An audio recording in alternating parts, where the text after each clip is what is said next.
Dear listeners, thank you for your incredible support in helping our channel grow. We're aiming for 1,000 subscribers, so please support us by subscribing and helping us reach this milestone. This is the last chapter of this story. Now let's start the story. Present, Ben and Tom. Discussion about security. Tom exclaims, Ben, I'm not sure how you were able to get your DD-214 changed. I smile at him and comment, Tom, it was necessary so that my family could be safe, and before you ask, I'm not going to tell you how it was done.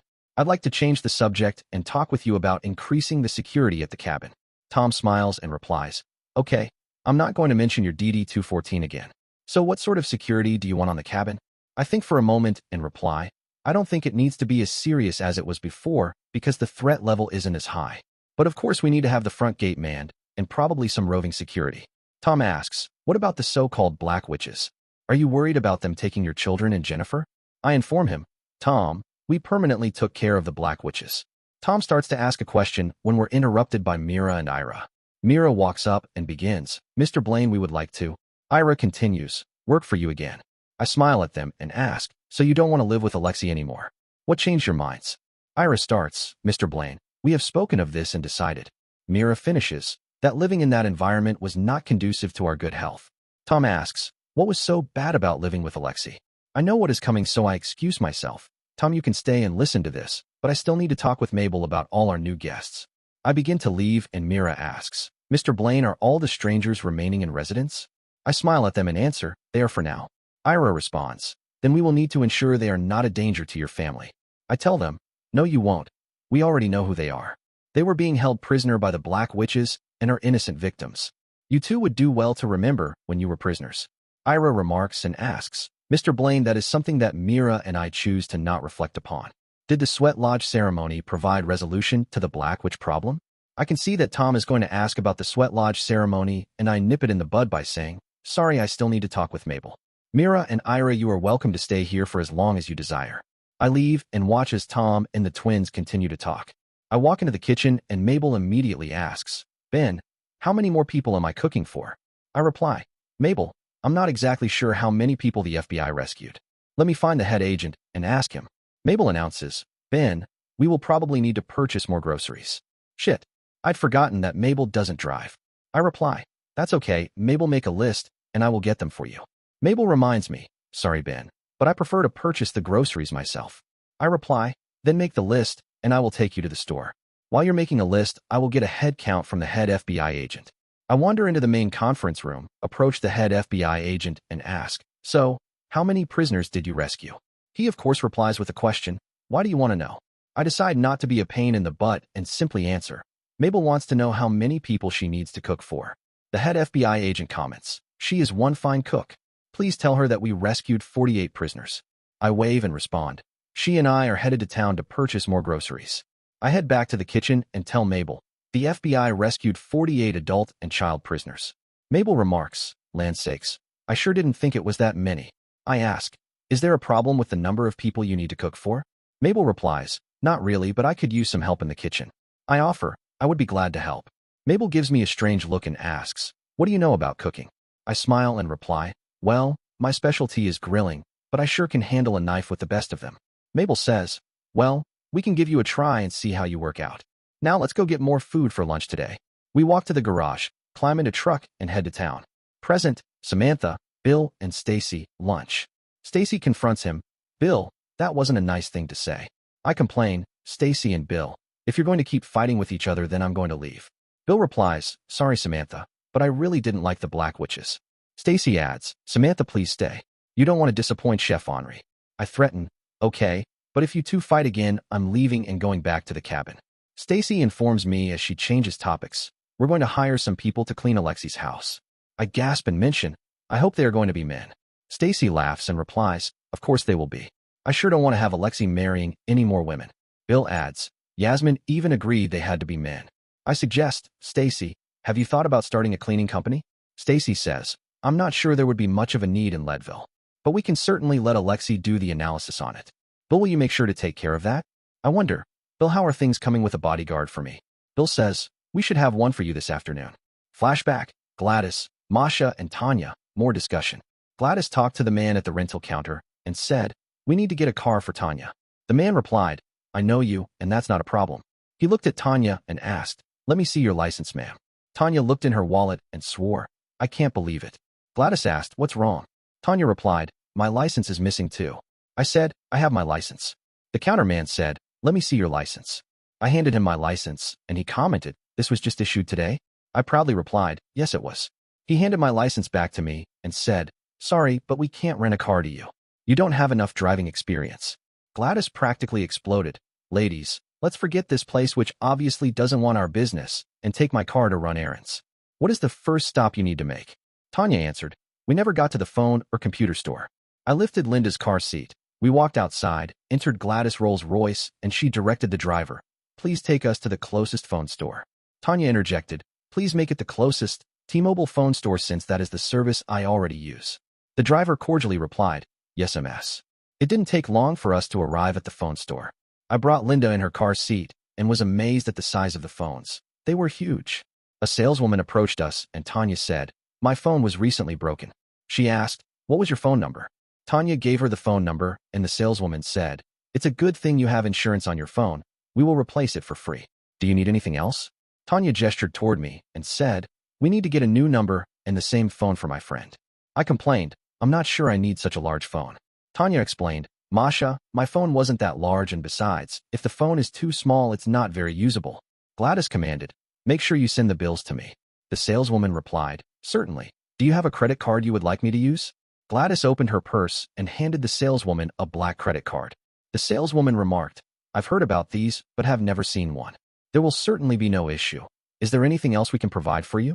Gladys smiled and said, that should do it for today. How long will this take? The saleswoman said, not long at all. She then left with the credit card. She soon returned with the 2 boxes, handed one to Tanya and then one to me. Tanya opened her box and began to manipulate her new phone. I asked, what do I do with this? Tanya looked at the saleswoman and remarked, Masha is a newbie in the mobile phone market. The saleswoman came over, took the box from me, opened it, and said, this is how you put the SIM card and battery in your phone. She removed the back of the phone, installed a very small chip device into a location in the phone. She then took a small rectangle out of a different part of the box and slid it into place. She said, and this is how you turn on the phone. She pressed and held a button on the side of the phone. It played some music and started. The saleswoman then asked, okay, Masha, do you have a Gmail account? I replied, I have an email account.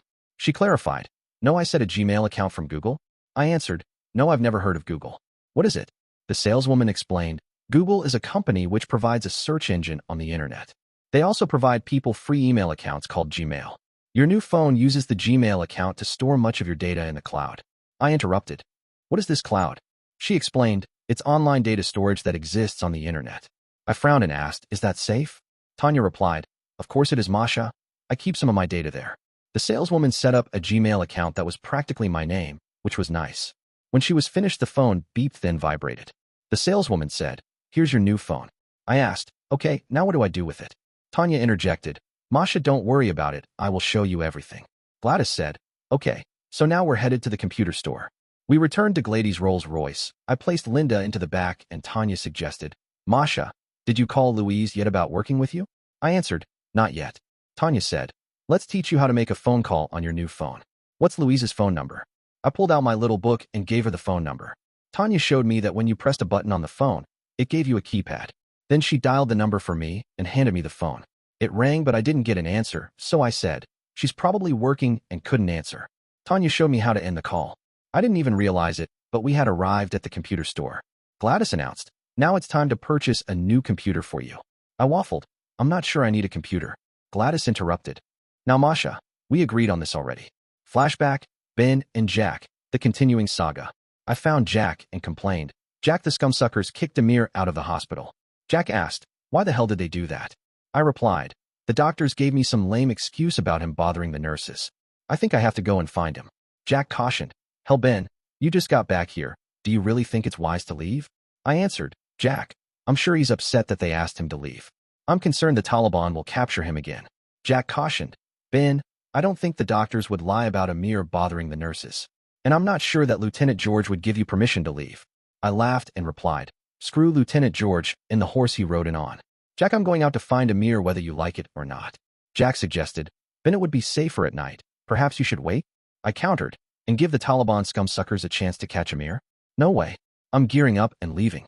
Jack recognized he'd lost this battle and said, well, let me help you gear up. We headed to our room, and I began to load up my Eberl pack.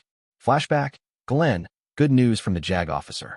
I had barely sat down when the nurse came to the door and motioned to me. I excused myself to Evelyn. Dear, I need to go and get a drink of water. Evelyn complained, Glenn, why are you lying to me? I came clean. Okay, I've got another phone call. Evelyn insulted me. Glenn, you care more about our witch daughter than you do me.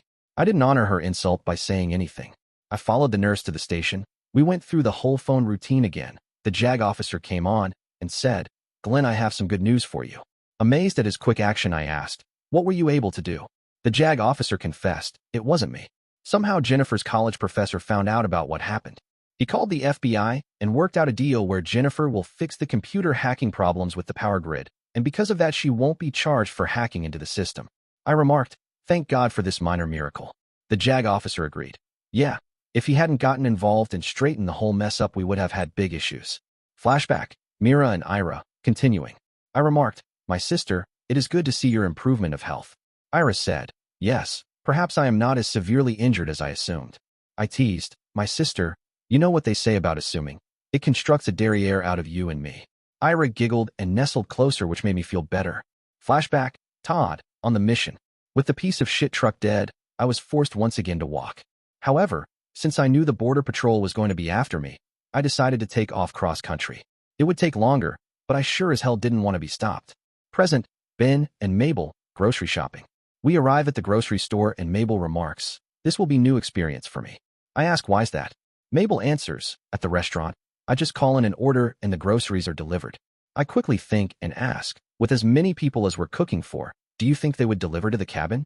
Mabel replies, that's a great idea. We can certainly ask them. That would save hours of time. I question, do you have the delivery company's phone number? Mabel answers, of course I do, but it's in my purse back at the cabin. I offer, I will call them when we get back if you desire. Mabel says, that will be great. You will also need to set up an account with them if they agree to the deliveries. I ask, I assume they want a credit card to set up the account? Mabel affirms, that's correct. Now let's get the groceries for today. I offer, to save time, I will be glad to take half your list. Mabel reluctantly tears her list in two and commands, make sure all the food is fresh and the best quality. That makes me think of something, so I ask, what happens if the delivery company does not deliver good food? Mabel grins, that happened once at the restaurant, and I can guarantee that it will never happen again. I remark, so you put some fear into them? Mabel chuckles, I sure as hell did. I refuse to cook with any food that doesn't meet my standards. I mention, well, we sure appreciate you coming back to cook for us. Mabel replies, well, I sure couldn't leave all of you stuck with the problems you were having. I decide to ask, do you know when you will be returning to the restaurant? Mabel surprises me with her answer. I'm not returning until things calm down at the cabin. I wonder out loud, aren't you worried that Stacy will fire you? Mabel laughs. Well, if she does, I will just work for you guys again. I caution, Mabel, I don't think that we can pay you as much as Stacy does. She laughs again and replies, Ben, I don't spend the money that she pays me anyway. I'm assuming that the arrangements would be the same as before. I counter, not really. We would have to pay you something for cooking for us. Mabel suggests, how about a fourth of what Stacy pays me? I ask, how much does she pay you? Mabel shocks me when she replies, Stacy pays me $1,000 a week. I ask, so you're willing to work for us for $250 a week?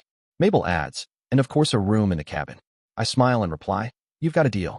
Mabel says, now since that's settled, let's get the shopping done because I have a lunch to prepare. I add, you mean we have a lunch to prepare? Mabel smiles, that's right, I forgot you're going to help me. Present, Samantha, Bill, and Stacy, lunch. A man in full body armor walks into the restaurant, and Bill introduces us, speak of the devil. Mike, this is Samantha Stevens, you're going to be her bodyguard. Mike says, Miss Stevens, I've of course seen you on the Truth Network. It will be an honor to make sure you're safe. I shake his proffered hand and reply, thank you, I hope I won't be too much trouble. He answers, I don't foresee us having any issues. Stacy asks, Bill, where will Mike be sleeping? Mike suggests, if I'm Ms. Stevens' bodyguard, I should sleep at her castle. I mention, we do have some extra rooms at my house. Bill agrees, then it's settled. Mike here to sleep at the castle with Ms. Stevens, Miss Summers, and myself. Mike asks, what about meals? I reply, I'm cooking tonight, so I will make sure to make enough for everyone. Stacy suggests, Sam, since the restaurant isn't busy, perhaps we should come back here to eat. I answer, that's a great idea. However, we should let Henri know we're coming tonight. Mike asks, Miss Stevens, what's the plan for the rest of the afternoon? I reply, I'm headed to the Blaine's cabin to see if there's a news story out there just waiting for me. Stacy requests, Sam, please see if you can figure out what they did to the Black Witches. Mike scoffs, Black Witches. This isn't Halloween. Stacy informs him, Mike, I personally met with 2 of them not all that long ago. Bill concurs, that's right. I was there the first time they came to the office. Mike gives everyone a strange look, but says, okay, if that's what you all say. Flashback, Masha, Gladys and Tanya, new computer. I fought the idea of getting a computer without any success because we were already at the computer store. Gladys happily said, come on Masha. Tanya interjected, this really won't hurt Masha. I countered, I'm still not sure what I will do with a computer. Tanya said, you would be surprised what computers can do these days. I couldn't do my job without a computer and printer. Gladys remarked, Masha, even I have a computer that I use all the time. I asked, Gladys, what do you use a computer for? Gladys enumerated, I use it to check my bank accounts and to look at the news. I thought for a moment and asked, how do you trust the news you read on the computer? Tanya replied, you just make sure that you go to reputable sites. Don't worry, Melanie will teach you everything you need to know about operating your computer. Gladys offered, I will help you too. A saleswoman came up and cheerfully greeted us. How may I help you today? Gladys replied, we are here to get this woman. She indicated me, a computer and printer. I said, I'm not really sure I have the room for a large computer. The saleswoman suggested, perhaps you need a laptop computer. I prepared to answer, but Gladys interrupted, no, Masha needs a real computer with a large monitor. I countered, well, I have no idea where I will put it. The overly helpful saleswoman suggested, we can also provide a computer desk. I complained, I'm not sure I have space in any of my rooms to put it. Gladys remarked, Masha, stop being a pain in the butt. You're going to get a computer, and if we must, we will build an addition to your house, just for the computer. I finally relented. Gladys, okay, I will tolerate a computer. The saleswoman suggested, first we should look at the desks. Flashback, Ben and Jack, the continuing saga. My Eberl stock pack was loaded. I was ready to leave and Jack asked, Ben, where are you going to look for a mirror? I glared at Jack and admitted, Jack, that's the $64 million question. I'm not even sure which direction he went. Jack thought for a moment and suggested, Ben, I bet he's hanging around the hospital somewhere close. We should head to the roof to see if you can spot him. I praised the strategy. Jack, sometimes you amaze me. We hightailed it to the roof where I pulled out my thermal scope and began to scan for a mirror. Jack was correct, as I was able to see the little shit hiding beside a building in the distance. Then I swore, Jack, the scumsucker Taliban are headed toward him. Jack ordered, well, put that damn scope on your rifle and take the scumsuckers out. I think I set a record for mounting the scope to my rifle. I flipped it on, loaded a round, and began to smoke the scumsuckers. Unfortunately, Amir became scared and ran right toward the Taliban. I put a couple rounds in front of him, which stopped his advance. He turned toward me, smiled and waved. Then I began to concentrate on the Taliban again. Lieutenant George made his way to the roof and asked, Sergeant Blaine, what are you doing? I replied, I'm saving Amir. The doctors tossed his butt out of the hospital. Lieutenant George interrupted. No, that was me who kicked his butt out. I turned toward Lieutenant George and Jack cautioned, Ben, don't do it. Lieutenant George stupidly asked, don't do what? I glared at him and threatened, Jack doesn't want me to throw your butt off the roof. Lieutenant George countered, Sergeant Blaine, that sounds like a threat. I got ready to reply when Jack interjected, Lieutenant George, sir, I'm certain that Ben didn't mean what he said. Lieutenant George looked relieved and said, okay, I guess I'll let it slide this time. I asked, sir, permission to bring Amir back into the hospital. Lieutenant George dismissively waved his hand and said, only if you are going to be responsible for him. I quickly agreed, yes, sir. I will be totally responsible for him. I got up and started to run down the stairs, and Lieutenant George suggested, Sergeant Blaine, the elevators are faster. I asked, when did those get fixed? Lieutenant George informed me, while you and Jack were off on your little mission. I dashed to the elevator with my pack and punched the button for the ground floor. The door closed, and for once Lieutenant George was correct, the elevators were faster. Flashback, Glenn, back in Evelyn's room. With the potential disaster averted, I headed back to Evelyn's room. I no sooner walked into the room when Evelyn screeched at me, Glenn, what did that witch daughter of yours do now? Unfortunately, the doctor chose this time to walk into the room, and he of course heard everything. He complained, Mrs. Donaldson, keep that sort of talk going and you will never get out of here. Evelyn countered, that's fine with me, doctor. It's not safe to live in the same house with a witch. He tried to reason with Evelyn, Mrs. Donaldson, be truthful. You know there are no such things as witches. Evelyn replied, Doctor, you don't know everything in the world. There are indeed still witches in the world. In fact, both my daughter and mother are prime examples. The doctor shook his head and motioned me into the hallway. I followed him. He looked at me, shook his and confided, "Glenn, I'm not sure she's getting any better." I asked, "Isn't there some sort of medicine you can give her?" He replied, "There might be, but Glenn, I think it's time to call in an expert." I smiled and said, "I agree with you, doctor." The doctor suggested, "Glenn, why don't you head on home and I will get the specialist here tomorrow." I shook the doctor's hand and replied, "Thanks, I'm pretty damn tired." Flashback, Ira and Mira, continuing. I said to my sister, "Mira, it is time we proceed on the pursuit for Kostia." Mira questioned, "Ira, my sister, are you certain your corporeal self is up to the challenge?" I stood and answered, "Yes, my sister, I am positive in my certitude." Flashback, Todd, on the mission. I made sure to gather all my supplies in my pack. Because of extensive training, I know I needed to remove any evidence that any agency might find useful in tracking me. So I checked the back of the truck, found a gas can partially full of gas, dumped it and my tablet in the truck, struck a match, and watched the POS truck burn. Present, Ben and Mabel, heading back to the cabin. I comment to Mabel, "That didn't take long." Mabel replies and agrees, "Not long at all, thanks to your help. I did check your purchases, and you did an excellent job of selecting quality food." I smile at her and reply, "Thanks, I'm glad it meets your approval." We take the multiple carts out to my truck and put them in the back seat. Mabel checks her watch and says, "Shoot, it looks like lunch is going to be late today." As if someone heard, my phone rings. I check the caller ID and determine it's Jens. I answer, "Hello, my love, what can I do for you?" She replies, "Ben, where are you and Mabel because everyone is getting hungry?" I reply, "My love, we just finished shopping for lunch and should be home in a few minutes to prepare everything. So hold your horses." Jens saucily replies, "I think I know something else I'd rather hold." I fight back my building blush and give her some good news. "Jens, that will have to wait until later, but I have a couple bits of good news to share with you." Jens says, "Well, don't keep me waiting." I reply, "First, we hired Mabel to cook for all of us full-time, and second, Mira and Ira are moving back into the cabin." Jens remarks, "Ben, that's great news. Now get back here because we're hungry." I tease, "Okay, boss, we're headed back now." I hang up the phone and Mabel asks, "So Jennifer is the boss now?" I chuckle, "Mabel, you should know she's always been the boss." I start the truck, begin to drive, and my phone rings again. This time it's Tom, and because I don't like to drive and talk on the phone at the same time, I stop the truck and answer the phone. Tom asks, "Ben, do you know where Mabel is because we're all hungry?" I swore, "Damn it, Tom, we had to shop for food, and we are on our way back to make lunch now. That is if everyone will leave me alone so I can drive." Tom says, "I should probably relay that information to everyone." I reply with a bit of a bite, "Yeah, that would be a great idea." Mabel says, "It sounds like the troops are getting restless." I reply, "Yeah, and I can't believe it." Mabel declares, "Ben, get used to it. People expect food when they want it, and they don't realize that good cooking takes time." I counter, "Well, if they don't like it, they can go out and buy their own damn food." Mabel laughs and says, "I could just see you saying that to Jennifer." I begin to drive and admit, "You're right, I don't think I want to have that discussion." Present, Samantha, Mike, and John, headed to the cabin. With lunch being over, it's time to get to the cabin. I motion to Mike and say, "Let's walk up to the castle, pick up John, my cameraman, and head to the cabin." We head out the door, and Stacy reminds me, "Sam, please find out about the Black Witches." I tease, "Oui, mon capitaine." Stacy comments, "I thought you took Spanish lessons." I did, so I answer, "Si, mi capitaine." Stacy replies, "That's more like it."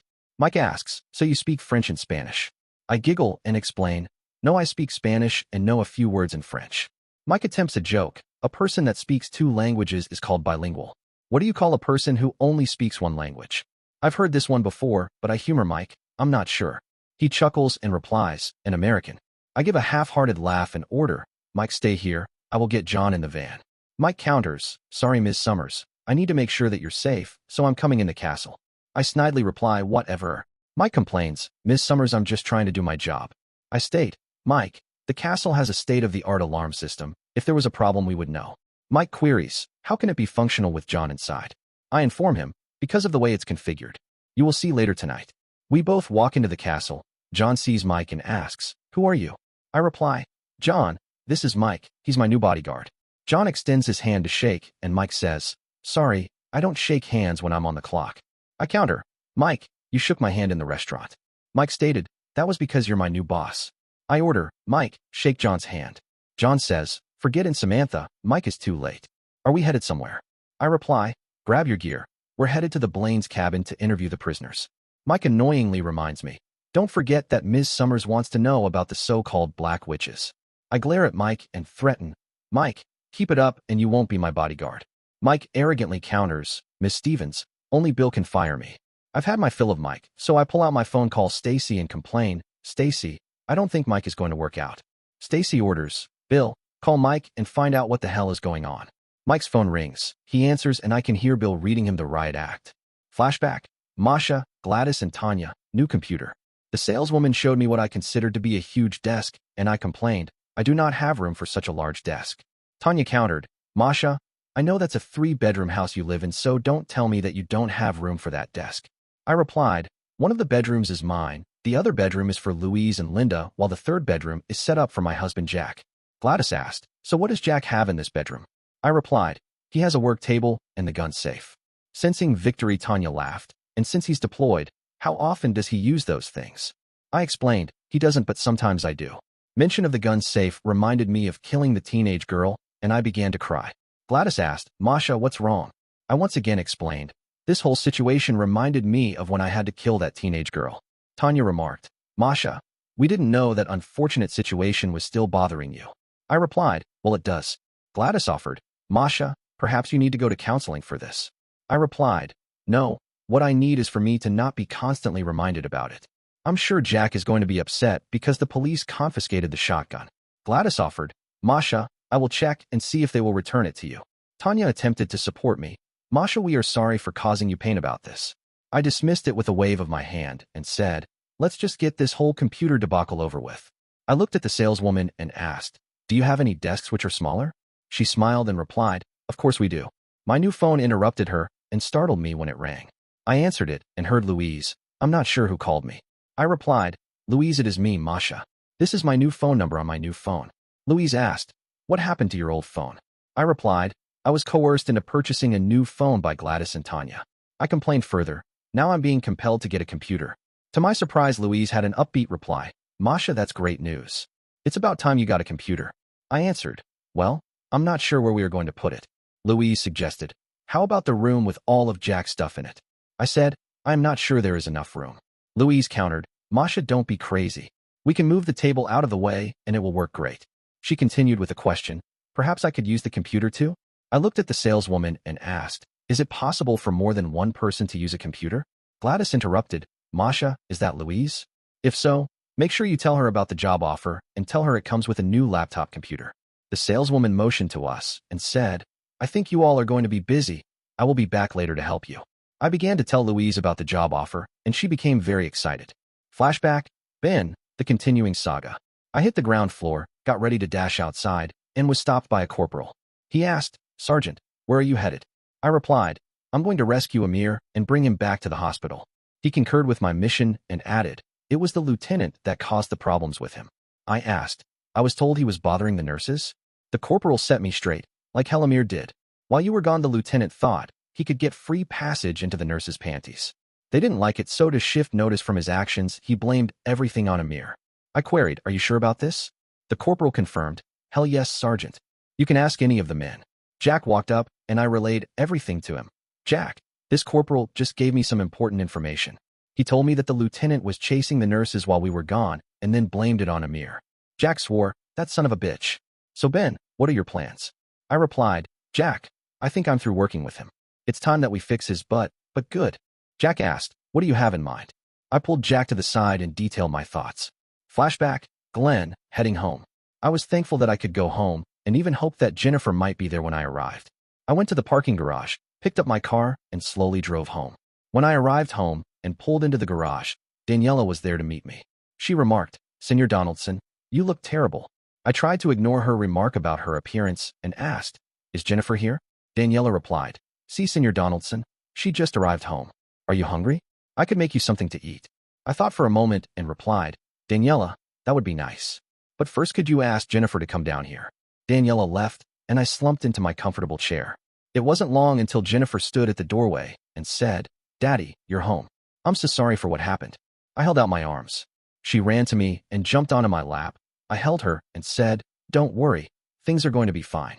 Flashback, Ira and Mira, continuing. We translocated from the area of my rehabilitation and moved toward the direction in which Costillo escaped. While I was still slightly injured and therefore not at my physical peak, it felt good to be doing something besides impatiently waiting for recovery. Flashback, Todd, on the mission. I took the compass and the map from my backpack and laid out a course through the area. I set a target on the horizon and booked it. Present, Ben, Mabel, and Tom, making lunch. We arrived back at the cabin and the lunch lines are already forming. I look at Mabel and comment, "You were sure right about how impatient people are about their food." Mabel confirms, "That was one of the things I disliked about the restaurant. People often complaining their food took too long." I smile and respond, "Well, you won't have to deal with that anymore." Was there anything else you disliked about the restaurant? Mabel questions, "Why would you like to know?" I grin and reply, "Now that we have you back, I want to make sure you're not offended because we like you and want you to stay." Mabel grimaces and admits, "Yes. Some of the restaurant customers demanded to see the chef, but when I cook I never feel like I'm presentable enough to be seen by the public." Tom walks up to my window and asks, "Do you need any help bringing the groceries?" I want to swear but bite my tongue and reply, "Sure, but no, it's going to take some time before we're ready to eat." Tom glares at me and responds, "I sure as hell don't like waiting for my food." So I complain, "Ben, perhaps you could be more organized about this." Ben glares at me and shocks me with his reply, "Tom, if you feel like that, perhaps you can now find your own damn food to eat." I look at Mabel and thank God she has mercy on me and says, "Now Ben, don't be crabby." Ben replies, "Mabel, I'm not crabby, but sometimes I get tired of the constant complaints I hear."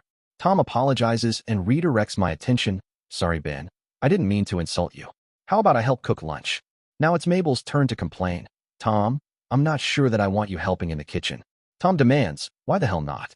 Mabel explains, "I already have been helping and you know what they say. Too many cooks spoil the broth." Present, Samantha, Mike, and John, heading to the cabin.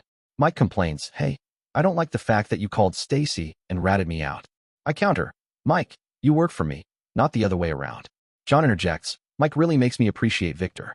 Mike demands, "Who the hell is Victor?" I inform him, "He was my previous bodyguard and did a hell of a job without insulting anyone." Mike whines, "Hey, I sure as hell don't need this bullshit. Now I reach my limit, and I sure as hell don't need you to work for me. Now leave my home." Mike threatens, "You two will both be sorry for this." John replies, "Not as sorry as you will be." I call Stacy again and complain, "Stacy, Mike has threatened me, so I'm firing him. Please have Bill come and escort him out of the castle." Bill takes Stacy's phone and says, "Samantha, don't worry, I will be there immediately." I glare at Mike and demand again, "Leave my home immediately." John adds to the insult, "And don't let the door hit you in the butt on your way out." Mike lunges for John, but John dodges as he surprises the hell out of me by reaching behind his back and produces a pistol. He points it at Mike and says, "You have now been asked twice to leave. Now get the hell out of our home." Mike does the unthinkable. He retaliates and shoots John in the chest. I quickly dash to the control panel for the alarm system and trigger the alarm. Then I kneel and begin to render aid to John. Bill arrives, observes what has happened, and says, "Mike, you're going to jail for this." Mike points his rifle at Bill and threatens, "I don't think so." Mike doesn't realize, but when I triggered the alarm, it put out a call to all of Bill's security team. Bill grins at Mike as the security team, with rifles ready, dashes into the castle and says, "Oh yeah, you're going to jail. We sure as hell don't like threats to our people, let alone shooting them." Bill's security team calls the sheriff. Bill looks at me and apologizes, "Samantha, sorry for this problem." Then he looks at John and asks, "When did you start wearing a ballistic vest?" John replies, "When this whole Black Witch thing came up." I smile at John and say, "I'm sure glad you had a vest on, otherwise Mike would have killed you." John slightly complains, "Well, the vest stopped the bullet, but I think I have a hell of a bruise on my chest." I demand, "Okay, John, take the vest off and let's see." John counters, "Sam, I'll be fine. Let's gear up and head to the Blaines for the interviews." Bill says, "I'm going to get someone else to be your bodyguard." I ask, "I sure as hell hope they aren't crazy like Mike was." Bill promises, "Don't worry, I think I have the perfect person in mind." Flashback, Masha, Gladys, Tanya, and Louise on the phone, new computer. I inform Louise, "I told Gladys that I needed someone to help with the Krav Maga and the yoga classes, and that someone is you."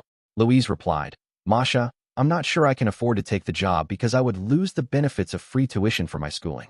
Gladys motions for the phone, so I replied, "Louise, Gladys wants to speak with you." I hand Gladys the phone and Gladys somehow puts the phone on speaker and offers, "Louise, Masha says she needs you to work for her.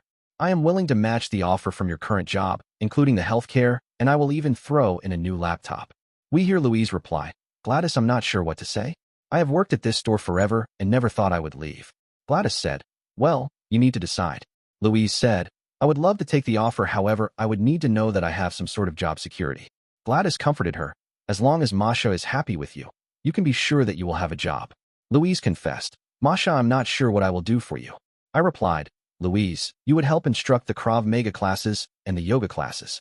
Louise became silent, then finally said, okay, I will accept your offer. When will I start? I looked at Gladys and asked, when will the studio be open? Gladys replied, Masha, that probably won't be for at least several months. But if you want to hire Louise sooner, that's fine with me. I thought for a moment and said, Louise, if we hired you now, then we could get you better trained on Krav Maga and yoga along with being better prepared for our opening. Louise said, Masha, thank you for this opportunity. I will give Michael my notice today. The saleswoman came back and asked, are you ready to buy your computer now? Gladys said, yes, we are, and we have good news. We are also going to add a new laptop to this purchase. We found a desk that I liked, and then the saleswoman started to talk about things I didn't understand, like processors and memory and hard disk space. Gladys rescued me when she said, just give Masha the best computer, monitor, and printer that money can buy. The saleswoman said, that certainly presents no problem. With the computer taken care of, what sort of laptop would you like? Gladys again instructed, once again, let's get the best one money can buy. I advised some caution, Gladys, I'm not sure we want one that's too large. Gladys replied, Masha, you're right. Let's make sure it's not too big. We walked over to the laptops, and the saleswoman suggested, this is a nice laptop that isn't too large. It has a full HD touchscreen. Gladys said, we'll take it. Now we need to have the desktop and computer delivered to Masha's house. But we will take the laptop with us. I gave the saleswoman my address, and she said, we will deliver the computer and desk tomorrow morning. I will make sure it's all set up for you. Tanya asked, Masha, do you have internet at your house? I shook my head and replied, no, I don't. Is that a necessity? The saleswoman remarked, we want to delay the delivery of the computer until the internet is connected at your house. I questioned, why is that? She replied, so we can make sure the computer properly connects to the internet. Gladys swore, damn. I guess we need to get that taken care of first. I remarked, I never thought getting a computer would be such a complex process. Flashback, Ben and Jack, the continuing saga. I pulled Jack to the side and detailed, Jack, I still have some pull with a few of the nurses, so I will have a talk with a couple of them and see if we can't convince them to get Lieutenant George in a compromising position. Then we can bust in the room and get pictures of the whole scene. Jack frowned and replied, hell, Ben, I'm not sure that would work. Besides, Lieutenant George might enjoy it too much. So let's try this. We get him and a nurse together, then we let him overhear that the nurse has a case of the clap. I smiled at Jack and said, Jack, you devious devil, that's a great idea. Jack added, yeah, and if we can get a doctor to confirm the clap, then Lieutenant George will be removed from here. I added, there's only one problem. The nurse is going to get in trouble too. Jack swore, so what's the big deal about that? I said, the big deal is she will probably get in more trouble than the lieutenant. Jack laughed, hell, it will serve her right. I wanted to smack the hell out of him, but decided to fight dirty. So Jack, how would you feel if it was Masha who got in trouble? Jack looked confused and asked, Ben, what the hell are you talking about? I explained, Jack, we won't know if the nurse we accuse is married or not. If she has a husband, it would be just like someone accusing Masha of sleeping around. Jack finally saw the light and said, I think we need to figure out some other way to get Lieutenant George. I agreed, so we figuratively put out heads together for a new plan. Flashback, Jennifer and Glenn, explanation. I started to explain to Daddy, I really didn't hack anything at all. All I did was to go to their control site to confirm the rumored problems. Daddy hugged me and replied, Jennifer, it doesn't matter now. Your college professor has worked out an arrangement with the FBI, which will solve most of the problems. Daniela walked in and said, Senor Donaldson, your dinner is ready. Jennifer asked, Daniela, I'm a little hungry too. Is there enough food for me? Daniela laughed. Senorita Jennifer, did you forget that I always make more than enough food? We gathered at the table for one of Daniela's feasts. Flashback, Ira and Mira, continuing. Finding Kostia's trail wasn't difficult. He did not even attempt to disguise his path of retreat. Mira said, My sister, perhaps this is the situation where we will finally eliminate this son of a female Saluki. I cautioned, My sister, we must not count our Gallus domesticus before they are incubated. Flashback, Todd, on the mission. With my target in sight, I took off at a slow jog, one that I could continue for hours on end. Present, Ben and Mabel, finally making lunch. We finally make it to the kitchen and Mabel commands, Okay, Ben, you can start scrubbing the hell out of all the vegetables. I smile and reply, No problem. I clean the sink with a disinfectant, scrub my hands, dump the vegetables into the sink, grab a scrub brush, and go to town. Mabel praises me. Ben, I am glad to see that you cleaned the sink first. I smile at her and say, cleanliness is next to godliness. The last thing I want are people getting sick from your cooking. Mabel laughs and corrects me. Ben, you mean our cooking. Mabel moves to a second sink, sanitizes it, and begins to clean the chicken. She reminds me, Ben, you were going to call the company that delivers the food to the restaurant. I suggest, Mabel, let's wait until we start cooking the meal. I don't want to clean my hands again. Mabel agrees. Ben, you're correct. Thank you for thinking of that. I question, so what are we cooking today? Mabel replies, we need something that can be eaten by everyone, so we're making chicken soup. Mabel is finished cleaning the chicken, brings out a huge pot, and says, shoot, I forgot to boil some water first. I point to a separate spigot on the side of the sink and say, I'm not sure how hot the water needs to be, but that's hooked to an instantaneous water heater under the sink. Mabel replies and remarks, I like the water just below boiling, and that's a great device to have. Why did you install that? I reply, I got tired of constantly boiling water for everything. That's why this is here. Mabel takes a cup, puts some water in it, checks the temperature, and says, this should be perfect. Ben, can you help me fill the soup pot? I grab the big soup pot, move it over to the hot water spigot, and begin to fill it. I ask, how do you want the vegetables sliced? Mabel replies, Ben, they just need fit in the blender. We want the soup as smooth as possible to lessen the chance it might give someone indigestion. The big soup pot is full of hot water, so I move it to the stove, put it on the burner, and turn it on. Mabel brings the cleaned chicken over, puts it into the pot, and begins to throw in some spices. I move back to the vegetables and begin to quarter them so they fit into the blender. Once the blender is full, I put some of the hot water in it, place it on the base, and blend the hell out of it. It quickly makes short work of the vegetables, with a hell of a noise. Mabel asks, what sort of blender is that? I reply, it's a Blendtec. I bought it because I was tired of the wimpy blenders that broke all the time. Then I inform her, the company is crazy, and as part of their advertising they blend all sorts of things in the thing. Mabel asks, like what things? I reply, marbles, golf balls, hell, they even did a mobile phone. Mabel states, well, the only issue I can see is we're not ready to add the vegetables yet.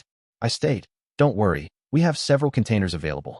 I reach under the counter, pull out several more, and begin to clean them. Once they're clean, I repeat the process with the vegetables. When I get to the end, I don't have quite enough room in the last container, so I cram it completely full. When I blend it, there's a little problem. The vegetables leak all over the base, and Mabel complains, Ben, don't burn yourself. I reply, sorry about that, but I didn't burn myself, and now all the vegetables are ready. Don't worry, I will clean it up. Mabel continues, Ben, you really need to be careful. I don't want to lose my assistant on the first meal. I apologize, don't worry about it. I'm pretty damn tough. Present, Samantha and John, heading to the cabin. With Mike out of our hair, I remark, John, it wasn't wise to aggravate Mike. John admits, I sure never figured he would shoot me. I scold, you were lucky you were wearing a ballistic vest. I'm not sure what I would do if you would have died. John poo-poos my statement. Sam, you would have just found a new cameraman. I angrily reply, like hell I would. John, you're the only cameraman for me. John tried to get out from under his mistake by answering, come on, Sam. But I interrupt. John, don't you dare minimize your role in my success. John relents. Okay, Sam, I'm sorry.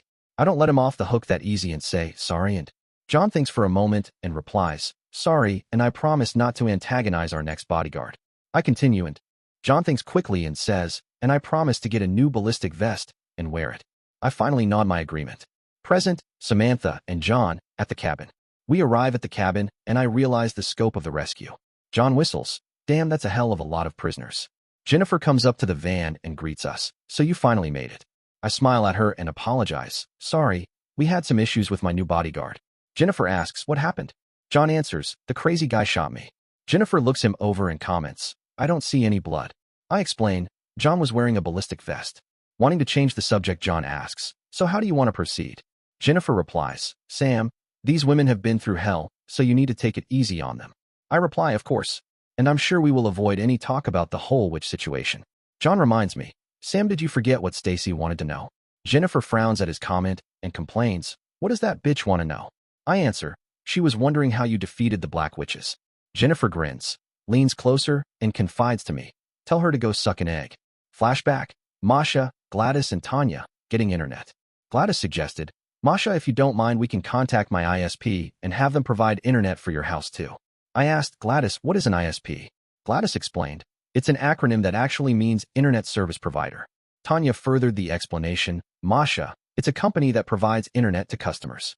I shrugged my shoulders and replied, since I have no experience in this area, I guess that is acceptable to me. Gladys said, good. That way I will have one internet bill for both of us. I slightly complained. I still don't know why I need the internet. Tanya replied, Masha, once you're on the internet, you will wonder how you ever got along without it. I frowned and replied, I really doubt that. Tanya challenged me. Okay, Masha, I bet you $20 that you will change your mind. I countered, Tanya, I do not wager on anything, let alone on something as crazy as this. Gladys lamented, too bad because I would have loved to get in on this bet. Tanya rebuked me, Masha, this isn't crazy. You've never had the internet, so therefore you don't understand how vital it is. I teased Vital Schmidl. I've lived without it for my whole life, and I just don't see how it has become such a big concern in my life. Tanya countered, Masha, you have the whole world at your fingertips. How would you like to be able to look up anything? I continued with the taunts, but this time with a hint of a smirk. Why would I ever want to do that? Unfortunately, I could no longer keep from laughing. When I laughed, Tanya complained, Masha, you tricked me. Flashback, Jack and Ben, the continuing saga. Jack complained, hell, this was so much easier in Nam. I'd heard this before, so I challenged his statement. You're right, Jack. How many officers did you personally frag in Nam? Jack backed up. Ben, you know if I told you. I interrupted. Yeah, right. You'd have to kill me. So answer my question. Jack confessed. None, but I sure did think about it with several of them. I said, okay, so what are we going to do about Lieutenant George? The corporal approached and announced, you and Sergeant Reynolds were busy, so I hope you don't mind that I went out and brought Amir back to the hospital. Amir ran up to me, hugged me, and complained, Ben, Lieutenant George blamed me for bothering the nurses, but I did not do it. I hugged him back and consoled, Amir, don't worry about it since I've already been told about it. In fact, we're trying to figure out how to get back at Lieutenant George. Amir too eagerly volunteered, Ben, I would be glad to eliminate him for you. I declared, Amir, this isn't your fight, so I'm not going to let you do that. Amir frowned and replied, Ben, this is my fight because Lieutenant George offended me. I looked at Amir and said, Amir, you need to let this go and let Jack and me handle this. Then I gave him some good news. I forgot to tell you, you're staying in Jack in my room tonight. That lit up his face with a smile. Flashback, Jennifer and Glenn, after dinner. Daddy said, Daniela, you outdid yourself. That was great food. I agreed. Yes, Daniela, it was scrumptious. Daniela gave me a puzzled look, so I explained, Daniela, scrumptious is just another way to say excellent. Daniela smiled and said, I enjoy cooking for all of you. Now if only Senora Donaldson was here, the family would be complete. Daddy shook his head and said, Daniela, that might not happen for a very long time. Flashback, Ira and Mira, continuing. I cautioned, Mira, I perceive we are approaching Costas' location. Mira agreed. Yes, my sister, I concur with your assessment. Flashback, Todd, on the mission. My easy lope covered the ground more quickly than I remembered. It didn't take long until I had to stop, review the map, and set a new reference on the horizon. Present, Ben and Mabel, feeding everyone. Mabel tastes the soup using a clean spoon and announces, Ben, the soup is ready to eat. I walk over to the intercom and announce, lunch will be served in the main conference room. Mabel wonders, Ben, why are we serving it there? I reply, because it's the only room big enough for everyone to eat together. Tom shows up and I comment, perfect timing. I need some help moving this soup pot to the main conference room. Tom says, no problem, give me a pot holder. We each took a pot holder, moved the pot off the stove, and carefully headed toward the main conference room. Mabel asks, what about the bowls? I reply, I will come back and get them after we get the soup moved. Mabel says, it's too bad I didn't have time to make bread. I inform her, Mabel, bread is one thing that we don't have a shortage of, check the pantry. Mabel checks the pantry and remarks, Ben, that's not white, Wonder bread. I laugh, that's right, it is whole grain bread. Mabel brings the bread while Tom and I shuffle to the main conference room with the soup pot. We arrive and Jens sasses, Ben, it's about time. We're all starving. I don't like her attitude, so I tease. Jens, it looks to me like you've gained a few pounds. She whines, Ben, my love, I have not. I just weighed myself this morning. Then she grins and continues, besides, I know a way we can take care of both of our weights. Tom complains, that's too much information, you two. We finally arrive in the main conference room with the big pot of soup, and there's a huge group of very hungry-looking people. I suggest to Jens, why don't you head back to the kitchen and bring the styrofoam bowls and plastic spoons? This time she really insults me. Yes, my captain. Tom laughs at Jens' comment and almost spills the soup, so I complain. Tom, if you spill the soup, then we won't have any lunch. Tom and I hoist the pot up and set it on one of the tables. Mabel announces, Jennifer is getting some bowls for us, then we will eat. The crowd starts to clap, and I'm humbled. Present, Samantha and John, filming lunch. John suggests, Stacy, this would be a great opportunity to film the rescued prisoners. I agree, so let's do it. John shoulders the camera and begins to film, and I begin. Good afternoon, America. I'm Samantha Stevens, and today we have good news. The women and children that you see behind us were rescued from evil people. The Blaines have opened their cabin to them and are providing them a place to stay and, as you can see, food to eat. The food reminds me, so I motion to John to kill the video. I walk up to Mabel and remark, Mabel, Henri was wondering when you're coming back to the restaurant. Mabel smiles and replies, you can tell Stacy that I'm now working for the Blaines. I sputter, Mabel, are you sure about this? Mabel continues with her smile and replies, of course I'm sure about this. Ben made me an offer I couldn't refuse. I counter, Mabel, I'm not going to do your dirty work for you. If you want to quit, you need to tell Stacy yourself. Mabel complains, Samantha, I thought we were friends. If you won't tell Stacy, then I suppose I will have to make the trip into town myself. I counter, Mabel, we are friends, but like I said earlier, I don't have any plans for doing your dirty work for you. Mabel shocks me when she announces, Samantha, you are no longer welcome to eat any of the soup. Flashback, Masha, Gladys, and Tanya getting internet. Gladys took out what looked to be a huge phone, much larger than mine, and placed a call to her ISP. They discussed some things, then Gladys announced, Masha, good news. We can get your internet installed in 2 days. I asked, and how much is it going to cost? Gladys replied, Masha, I already told you that I'm going to pay for it, so it costs you nothing? She continued, now to give our saleswoman the good news. She found the saleswoman who was writing up something and said, good news. They will install the internet in Masha's house 2 days from now. The saleswoman replied, that is good news. We will deliver all of the computer items on that day, set them up, and make sure everything works. Tanya reminded us, Gladys, I think you forgot about software for Masha's new computer. Gladys sighed, damn it, Tanya, you're right. The saleswoman suggested, we can install the newest versions of Microsoft Office on your computer. I asked, what is Microsoft Office? Tanya explained, it's a group of programs which includes a word processor to write with, a spreadsheet program to chart financial information, and a program for creating presentations. I remarked, why would I need any of those programs? Tanya exasperatedly said, Masha, you just need those programs, so don't argue this time. Gladys ended the discussion when she told the saleswoman, please install the newest version of Microsoft Office on Masha's and Louise's computers. Tanya remarked, I forgot about the laptop for Louise. Gladys asked the saleswoman, okay, what else are we forgetting?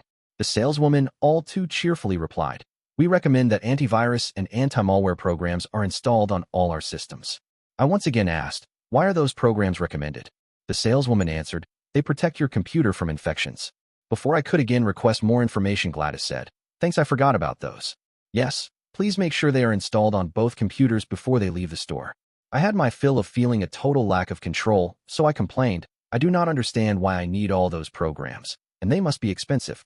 Gladys said, Masha, trust us, you need all these programs. I have them on my computer, so you need them on yours. Tanya concurred, yes, Masha, Gladys is correct.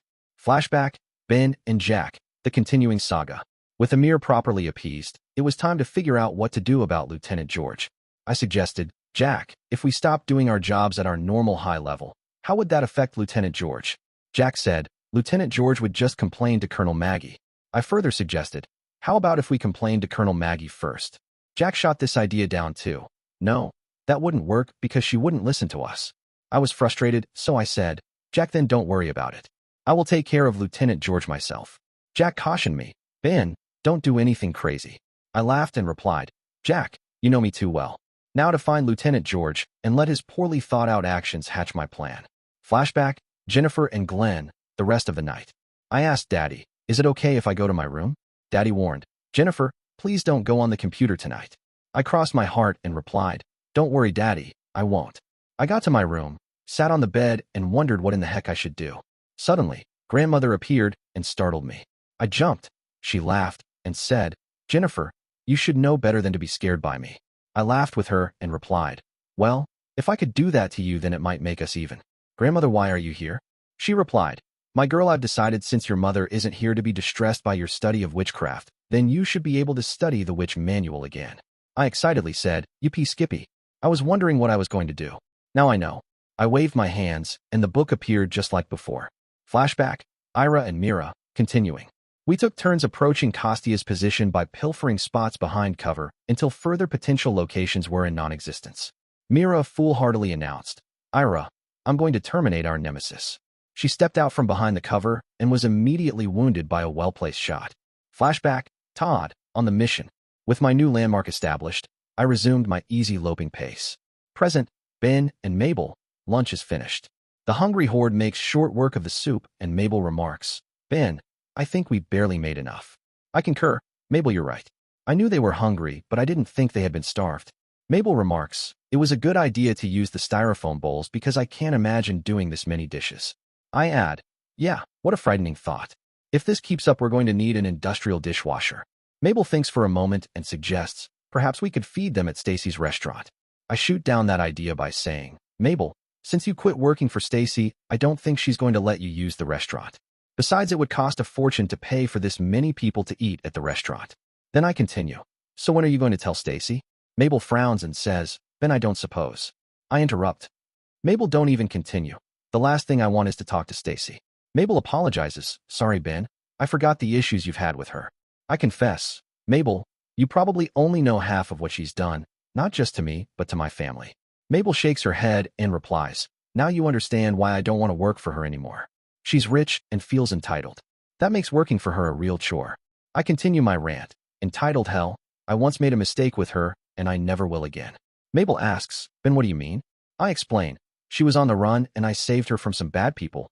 Then we hung out together for a few months. Mabel gives me an amazed look and says, I never knew about that. I state, it's not something that I'm proud of, so I would appreciate it if you don't mention it to anyone. Mabel acts like she's closing a zipper across her mouth and says, don't worry, my lips are sealed. Tom walks up and praises our efforts. Well, you too. That was excellent soup. Mabel says, we barely made enough for all these people.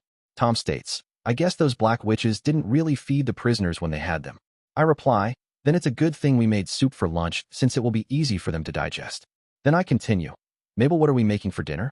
Mabel thinks and says, Ben, why don't we call the delivery company to see if they will bring the food here? That way we can get started on dinner immediately. I suggest, Mabel, how about we make hamburgers with potato chips for dinner? Mabel counters, instead of nasty potato chips, how about I whip up some potato salad? Tom adds his 2 cents. You could also do some vegetable sticks with dipping sauce and applesauce for dessert. Mabel comments, Tom, you do come up with some good ideas sometimes. I request, Mabel, please find the phone number for the delivery company. Mabel says, it's in my purse in the kitchen. We follow her to the kitchen. She gives me the delivery number. I pull out my mobile phone and make the call. They begin to give me shit, so Mabel says, Ben, let me talk to them. Mabel reads them the riot act, and they ask her what they should bring for dinner. She replies to them, we're having hamburgers for dinner. I need 15 pounds of your best ground chuck and 60 hamburger buns. I motion to Mabel that I take the phone and continue. We also need all the trimmings, lettuce, tomatoes, and onions. Do you have any good barbecue sauce? After they describe their great sauce, I say, that will be fine, and I also need about 2 dozen eggs. Tom reminds me of his idea, so I continue, and some carrots and other vegetables to make a dipping plate. Mabel motions for the phone and add more. We also need 15 pounds of good potatoes, light mayonnaise, and chives. Mabel puts her hand over the phone and says, Ben, they want a credit card. I take the phone back, give them my card number, and they reply that we should get the order in about 20 minutes. I caution them. We have guards on the front gate, so make sure you announce yourself. They reply, don't worry. All our vans have our name on them. After we are finished with the food company, Mabel says, well, I guess it's time for me to bite the bullet and call Stacy. Tom snidely asks, why are you calling her? Mabel explains, I'm calling her to tell her I'm resigning from the restaurant. Tom changes tone immediately and surprisingly offers, hell, Mabel, I will be happy to call her for you. Mabel smiles and says, thanks, I really don't want to talk to her. I laugh and explain, Mabel, Stacy is afraid of Tom. Mabel asks, why's that? Tom laughs and informs her, because I damn near broke her nose. Present, Samantha and John, the aftermath of the lunch.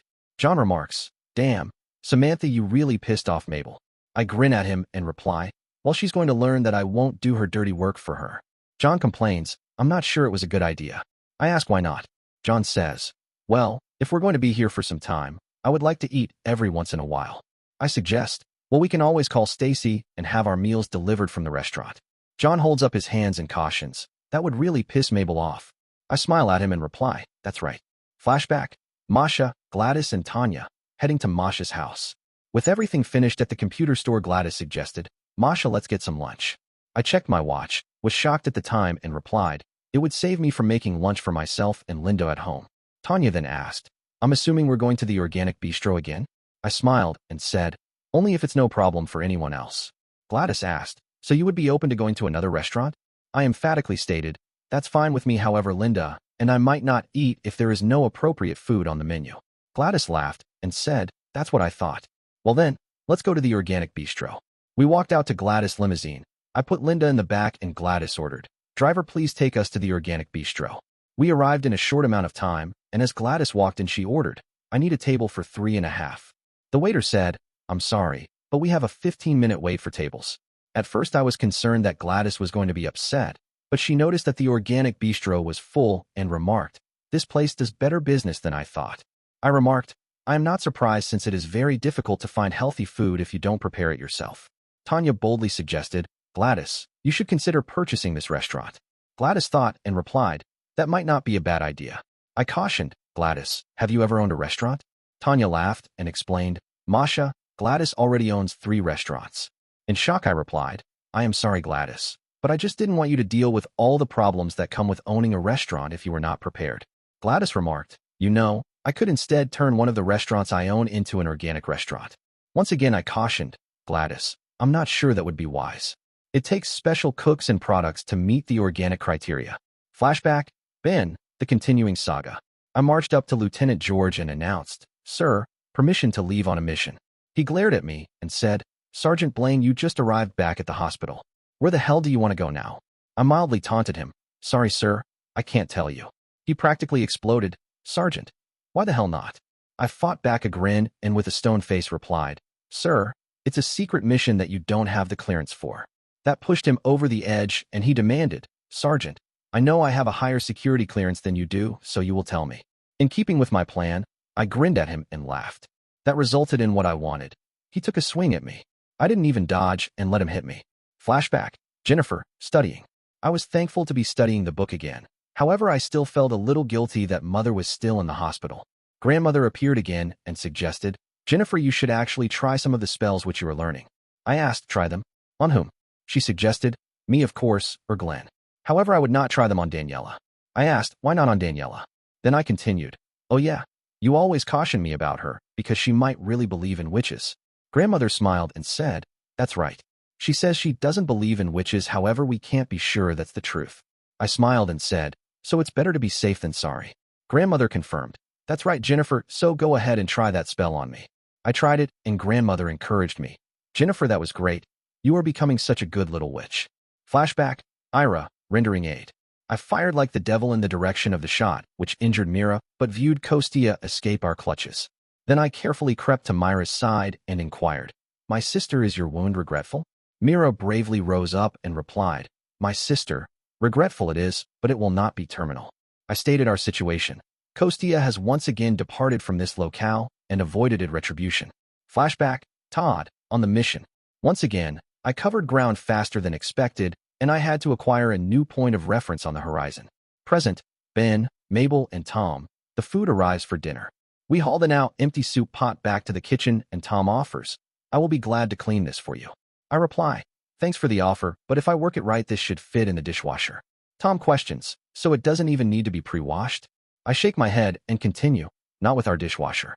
Tom exclaims, damn, what sort of dishwasher do you have? I answer, it's just a normal dishwasher that I modified to have additional cleaning power. Tom laughs and asks, please don't tell me that you added more power to it like Tim the Tool Man Taylor did on the TV show Home Improvement. I practically laughed my butt off when it exploded. I glare at Tom and reply, of course not. Unlike the Tool Man, my home improvements work. Then I add, however, that episode wasn't as funny as when the toilets exploded. Tom continues to laugh and agrees, yeah, that was classic. Damn, I wish we could watch those again. I inform him, well, we do have all of them on the computer, so we can watch them anytime you want.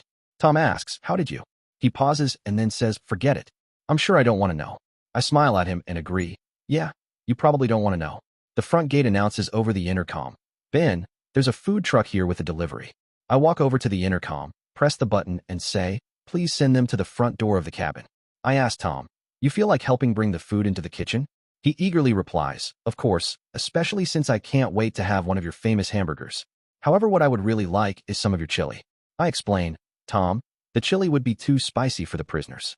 Besides, I need antelope meat to make it, and right now the freezer is empty. The front door guards announce over the intercom, Ben, the food delivery van has arrived. Tom and I head to the front door and begin to bring the food into the kitchen. I'm surprised when the delivery driver helps and comment, "Thanks. I didn't know you were going to help." He replies, "I was told since this order is going to be for Mabel that I needed to help. I suggest you might want to talk to Mabel concerning breakfast tomorrow." He answers, "That's a good idea. Thanks." We walk into the kitchen. Mabel looks up and says, "Rick, it's good to see you again." Rick replies, "Not as good as it is to see you again, Mabel. So you're working here now?" Mabel replies, "That's right. I'm quitting the restaurant." Tom says, "Shit, I forgot to call Stacy for you." I suggest, "Well, no time like the present." Tom laughs. "Now this should be fun." He pulls out his mobile phone and makes the call. It must be intercepted by someone because he asks for Stacy Summers. She comes on the phone and Tom says, "Stacy Summers, I'm calling to tell you that Mabel isn't working for you anymore." I swear I can hear Stacy yelling through Tom's mobile phone. He laughs as he hangs up the phone and comments, "Now that was fun." Mabel says, "Thank you, Tom, for taking care of that for me." Rick follows my earlier suggestion. "Mabel, while I'm here, why don't I get a menu for tomorrow's breakfast?" Mabel asks, "Rick, do you guys have any good steel-cut oatmeal?" Rick replies, "Of course we do. How much would you like?" Tom interrupts, "Mabel, could you add some blueberries to the oatmeal?" Mabel says, "Not just blueberries. How about strawberries and oranges?" Tom smiles and responds, "Now you're talking." Mabel says, "Rick, why don't you bring several large bags of steel-cut oatmeal since that will save you a trip out tomorrow?" Rick then asks, "And how much fruit would you like?" Mabel checks the refrigerator and says, "How about a large bag of oranges and a flat each of blueberries and strawberries?" Rick wonders, "How large of a bag of oranges?" Mabel looks at me and asks, "Ben, do we have any large fruit bowls?" I smile and reply, "Of course we do, and it's a great idea to put fresh fruit out for the taking." Mabel thinks and adds to the order, "Rick, let's also add a large bag of apples to the order." Present, Samantha and John continue the discussion. My phone rings. I look at it, and the caller ID shows me it's Stacy. I answer the phone and ask, "What's going on, my BFF?" Stacy complains, "Sam, I just received a call from Tom. He told me Mabel isn't going to cook at the restaurant anymore. Do you know anything about this?" I think for a moment about lying, but decide to tell the truth. "Stacy, Mabel tried to get me to call you about this, but I refused." Stacy continues with the complaints. "Sam, I'm not sure what I'm going to do with the restaurant now. With Mabel gone, we lost half the menu and a lot of our customers." I suggest, "Stacy, why don't you hire a new cook to replace Mabel?" Stacy says, "Sam, that's a great idea." Flashback, Masha, Gladys, and Tanya during lunch. We were anticipating a great lunch when I asked, "Have any of you tried edamame?" Both Gladys and Tanya gave me a confused look and Gladys asked, "What is edamame?" I replied, "It is soybean pods which have been cooked. They are very good and are usually eaten as an appetizer." Gladys attracted the attention of the waiter and asked, "Do you serve edamame?" He smiled and replied, "Of course. It's very popular, and because of the estrogen soybeans add to your diet, we highly recommend it, but only for women." Gladys requested, "Please bring us a serving." I asked, "Do you have any dipping sauces for them?" The waiter replied, "Yes, we do. Why don't I bring you a sampling of all of them?" I agreed, "That would be wonderful." He asked, "Are you ready to order?" We all gave him our orders, and he offered, "I will bring the edamame out first so that you can snack on it while you wait for your meals." He left, and Tanya remarked, "He certainly is a good waiter." Flashback, Ben, the continuing saga. Lieutenant George apologized, "Sergeant Blaine, I'm sorry. In keeping with my plan, I nipped it in the bud. Don't think you're getting out of this that easily." He whined, "Sergeant Blaine, don't be unreasonable." I held up my hand and said, "I'm going to get this looked at." He had popped me in the mouth, and it was bleeding.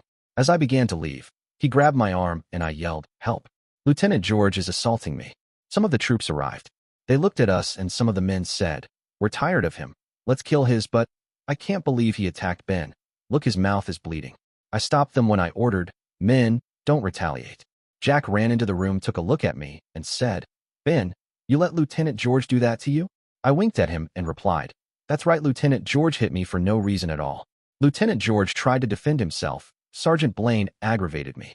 Jack laughed and said, "Sir, you should be able to control your feelings better than that. After all, you're an officer." I asked, "Jack, help me get to the doctors to have them take care of my mouth." Lieutenant George whimpered, "You're not going to leave me alone with the men, are you? They want to kill me." Jack reinforced my order, "Men, don't kill Lieutenant George. He's not worth it. Now, Ben, let's get a doctor to look at your mouth." Lieutenant George attempted an order, "Sergeant Blaine, I order you to stay here."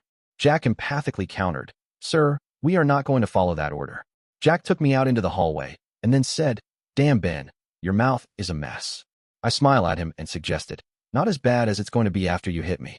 Jack declared with a little admiration on the side, you devious scumsucker. I braced myself and said, okay, Jack, give me some of your best shots.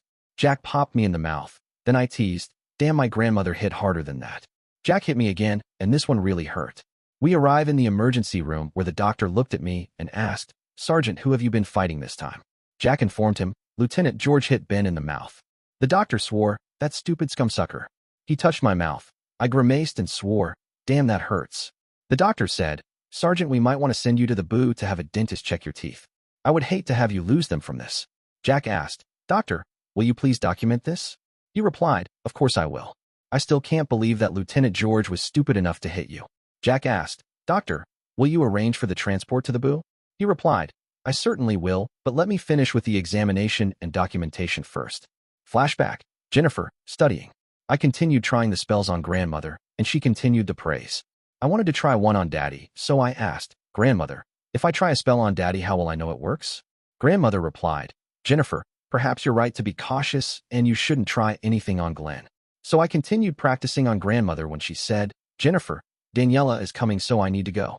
She disappeared as Daniela knocked on my door. I waved my hands so the book disappeared, then I answered the door. Flashback, Ira and Mira, continuing. Mira fought to rise up, but I held her down and ordered, Mira, let me tend to your wound. Mira complained, Ira, let me arise so we can continue the chase of Kostia. I maintained the restraint of her person and announced, we will continue our pursuit of our nemesis after we have staunched you bleeding. Flashback, Todd, on the mission. I finally saw a small town ahead of me and noted the arrival at my tactical destination. Present, Ben, Mabel, and Tom. Ben starts to prepare the hamburgers. Mabel makes the potato salad. I take one of the knives and begin to dice the onions. Mabel asks, Ben, what are you doing? I reply, I add diced onions and barbecue sauce to the hamburgers when I cook them. Mabel smiles and says, I see you've diced some onions in your time. She says that because she watched as I first have the onion, then I put the onion flat on the cutting board and made slices almost through to the bottom of the onion. Then I turned the knife parallel to the cutting board and sliced through the onion, leaving it nicely diced. I reply, I learned this trick from a video on the internet, and it works great. She says, well, you make it look easier than it usually is. Mabel continues, well, I need to get going on the potato salad. Do you have a big pot for the potatoes? I reply, when the dishwasher finishes, you will have your big pot. Mabel remarks, Ben, we need to make an inventory of all the cookware here because I might need more. I agree. I'm not sure how long we're going to be feeding this many people, but I'm sure we will if it keeps going. Mabel asks, so Ben, are you going to grill the hamburgers? I smile and reply, of course. Anything else would be an insult to a hamburger. Mabel laughs at my comment and says, I hope you have a big grill. I reply, of course I do. I made sure to have one built when the cabin was remodeled. I finish with the onions, then pull a big mixing bowl out of the cupboard. I wash the hell out of my hands and even use hand sanitizer on them. Next, I toss the onions in the bottom of the mixing bowl, add a healthy amount of barbecue sauce, take the meat out of its packages, and dump it in the mixing bowl. I remark, this is great meat and should make wonderful burgers. I take some of the eggs, add them to the mixture, and Mabel comments, I bet those are so the burgers don't fall apart. I reply, that's right. If you don't use them, then the patties fall apart on the grill. The dishwasher is finished, so I open the door, dry the pot, and ask Mabel, where would you like this? Mabel replies, let's fill it from the instant hot water spigot and then put it on the stove. I will finish scrubbing the potatoes and cook them. I take the big pot to the sink, fill it from the instant hot water spigot, then put it on the stove. Mabel comes over and throws several large handfuls of salt into the pot, turns on the stove, and returns to scrubbing the potatoes. I clean my hands again, then I dig into the mixing bowl with both hands. It doesn't take long until the meat is ready. I clean my hands again, and then I move to the work island and cover most of it with wax paper. I grab my patty maker out of the drawer and begin to make the patties and place them on the wax paper.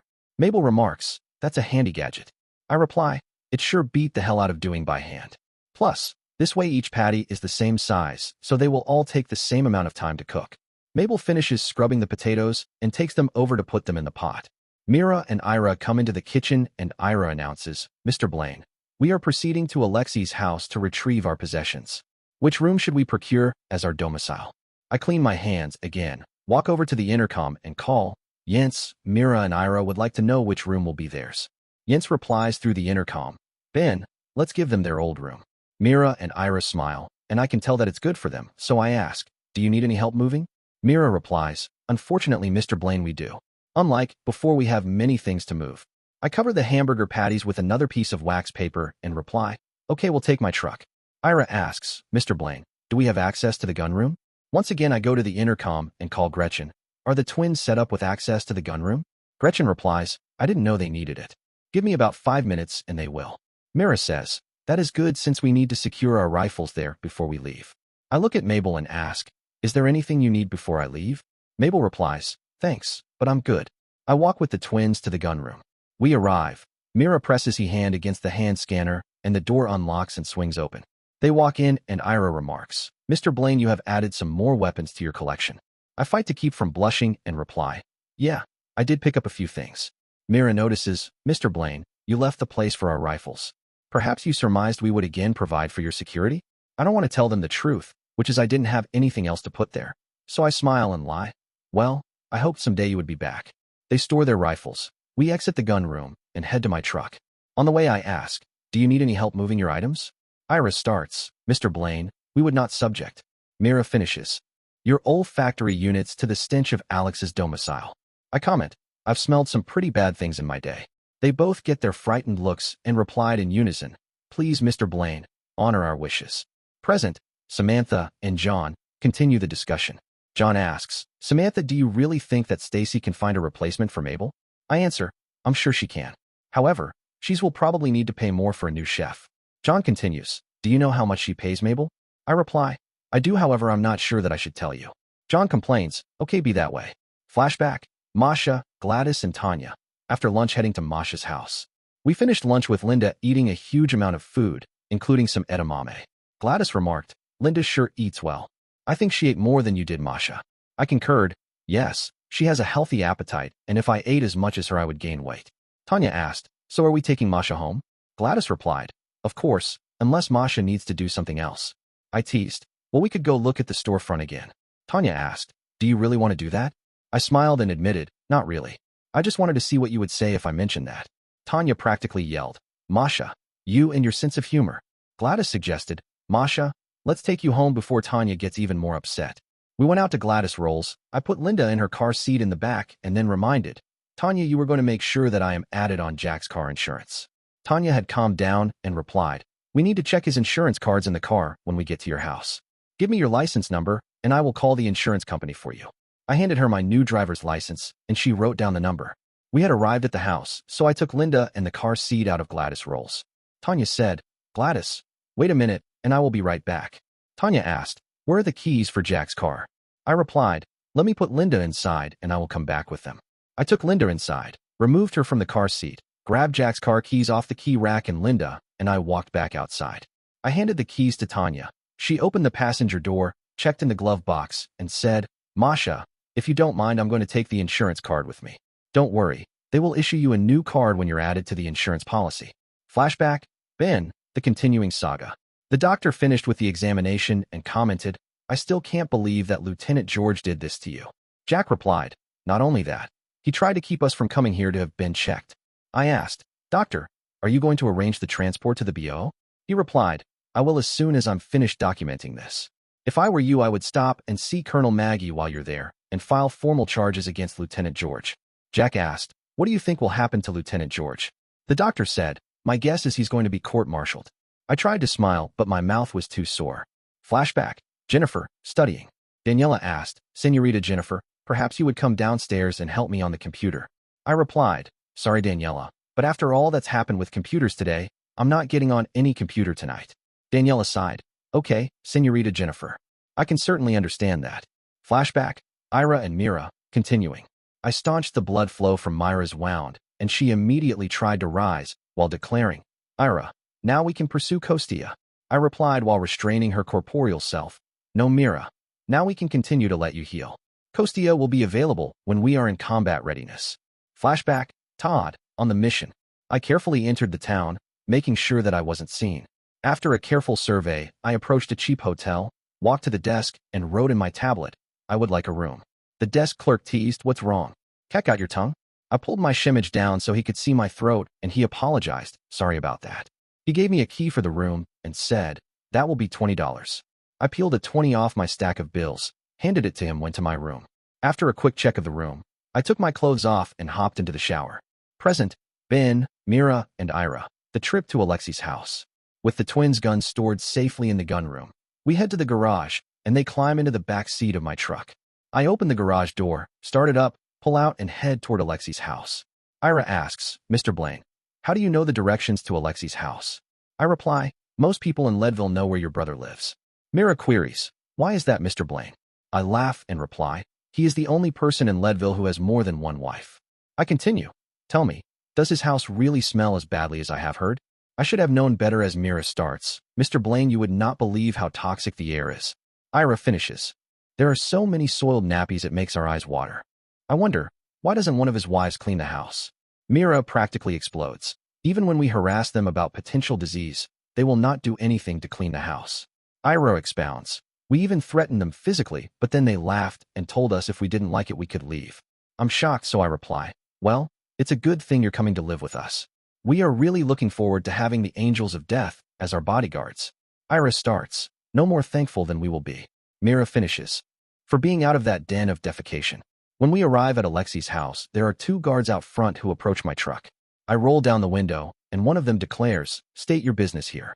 Ira responds, we are Alexi's sisters and are here to remove our personal items from the house. The guard says, we will need to verify your story. He pulls out a mobile phone and makes a call. I can't hear the discussion, but he does give a description of the twins. He disconnects his mobile phone and says, okay, the girls can go into the house, but you, he indicates me, need to wait in the truck. Mira and Ira say, don't worry, Mr. Blaine, we will practice all possible expedients. They dash into the house, and the guard confides in me, trust me, you don't want to go in that house anyway. I play dumb and ask, why's that? He answers, the whole place reeks of shit. I challenge, come on, it can't be that bad. He shakes his head and responds, why do you think we stay outside? Then he laughs and gives out too much information. Hell, Bill came over and went in the house. His eyes were watering when he came out. The other guard adds, I guess they are going to hire some men to come and clean the place on a regular basis. I question why men. The guard informs me, because Alexei, the horn dog, tries to marry any woman who comes into his house. Mira arrives with the first load and packs it into the bed of the truck. I offer, you can put that in the cab if you want. She answers, not if we wish to be able to breathe. Ira arrives with another load and places it in the bed of the truck. When both the twins head back inside, I walk over to the bed, but stop short because their clothes smell like shit. I pull out my mobile phone and call Jens. She answers, hello, my love, what can I do for you?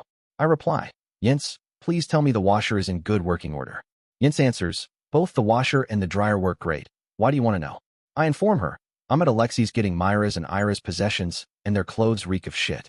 So, they will need to be thoroughly washed when we get back to the cabin. Jens offers, don't worry, Ben, I will take care of this. I continue, so how are things going with the prisoners?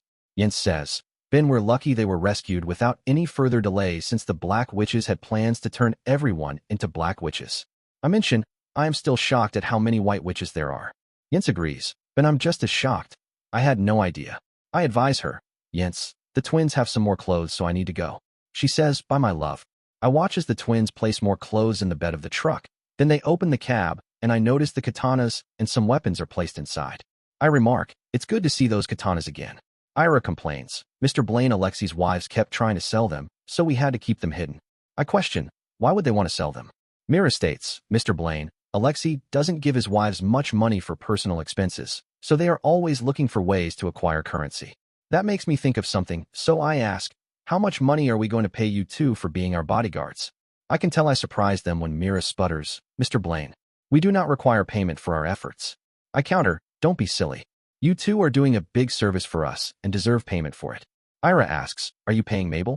I respond, of course we are paying her. Mira asks, perhaps you could pay us the same. I smile at them and answer, okay, that means you each get $250 a week. Ira complains, Mr. Blaine, that is too much money. I laugh and say, not really, since I think it should be more. Mira continues the complaints, Mr. Blaine, Mabel provides a service for you by cooking. I knew this was coming, so I counter, yes, while you and Ira are providing an even more important service for us. You're protecting my family, so you're going to get paid for it. Present, Samantha and John continue the discussion. I can tell I've upset John by withholding Mabel's salary information, so I relent. John, you can't tell anyone, but Stacy is paying Mabel $1,000 a week. John frowns and admits, that sure doesn't seem like much money. I agree. Yes, it's not much, and that's why I said it was a bargain. John replies, I think you're right. Stacy will have to offer a lot more, especially if she expects someone to move to Leadville. I protest, hey, what's so bad about Leadville? John smirks. Well, for one thing, it gets freezing cold in the winter. I chuckle, was that a joke? John nods. I thought you'd appreciate that. Just then, my phone rings. I glance at the screen and see Stacy's name. Flashback, Masha, a busy 2 days. I wasn't sure how many times Tanya had visited me the last 2 days. First, she came by with the employment contract for Louise. Ah, that reminded me. Michael was very sad about Louise quitting, and he even offered her a raise. Louise was ecstatic about what Gladys was going to pay her, and to be truthful, I was also shocked. When she had signed the contract and Tanya left, Louise remarked, Masha, the extra money I'm making will really help with Linda's care. I queried, how much more are you going to make? Louise smiled and replied, an extra $300 per week. It seemed like Tanya had barely left, then was back again with the new proof of insurance card for Jack's car. Tanya explained, Masha, the insurance company was trying to give me some grief because they couldn't access your driving record from Russia, and they were going to increase the rates on the insurance policy. I explained to them how Jack was deployed, and we would tell everyone on the internet how unreasonable they were being, and that shut them up real fast. I thanked her.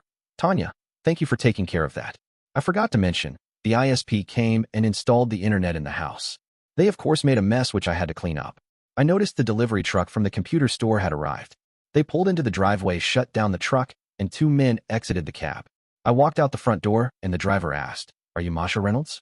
I replied, Yes, I am, and I anticipate you have some computers to deliver and set up. The driver confirmed, That's correct. All we're going to need from you is a signature. I asked, Did you also bring the laptop computer? He replied, We certainly did.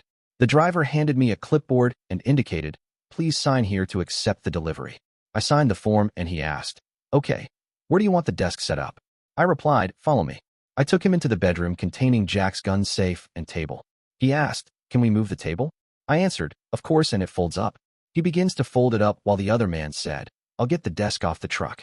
Louise came into the bedroom and asked, Please tell me you brought my laptop with you? The second man said, Yes, we did. Would you like me to bring it in now? Louise excitedly answered, Of course. Are you going to set up the internet too? He replied, No, a technician will come by later to do that. We're just delivery people. It didn't take long until he came back in with a small computer box which he handed to Louise as he said, This is a great laptop. We hope you enjoy it. Louise said to me, Masha, I'm going into my bedroom to unpack the laptop. And she left with the box. The table was folded up and the driver said, Now, let's get your desk in here and assemble it. They both went out to the truck and I was surprised when they returned with a flat box. They cut the straps on the box, opened it, and there was the desk that I ordered in pieces. They began to take the pieces out and assemble them without even reading the instructions. I asked, So you have done this before? The driver replied with a smile, More times than we care to count. It didn't take long until the desk was assembled, and I noticed something, so I asked, When will the smell go away? The driver replied, Unfortunately, it will be a couple weeks until the particle board outgasses. Until then you're stuck with the smell. They placed the new computer desk where Jack's table used to be, and then said, Now we're going to bring in your computer with the printer and set them up on the desk. I was surprised, especially after my experience with the ISP, when they took all the packing material from the table with them as they left. They came back in with 2 huge boxes, and the driver remarked, We still need to bring in the printer. They began to take the computer out of the boxes, put it on the desk, and connected all the cables. The driver suggested, You might want to keep the computer and monitor boxes in case you ever move or need to bring it into the store. I replied, That sounds like a good idea to me. Can you put them in the closet? The driver answered, Of course we can. I watched as they put the styrofoam packing material back into the boxes and then sealed them with clear tape. The driver then asked, Do you have a surge protector for the computer? I shrugged my shoulders and replied, What is a surge protector? The driver replied, It's a device which protects your computer from damage by electrical surges coming in on your power lines. Don't worry, we have some on the truck and we'll add one to your computer. I questioned, How much will it cost? The driver said, Don't worry about it. The salesperson should have included one in the price. I stated, She was really nice and I don't want her to get into trouble. The driver replied, She won't even know about it. Now, let's get you a surge protector and the printer set up, then we're done. They went to the truck and came back in with a small box and a big box that I could only assume was the printer. It didn't take them long to unbox the last 2 items and connect them. Flashback, Ben, the continuing saga. The doctor finished writing up his notes, and then he said, Okay, Sergeant Blaine, Let me go to the comm room and call in a chopper to take you to the boo.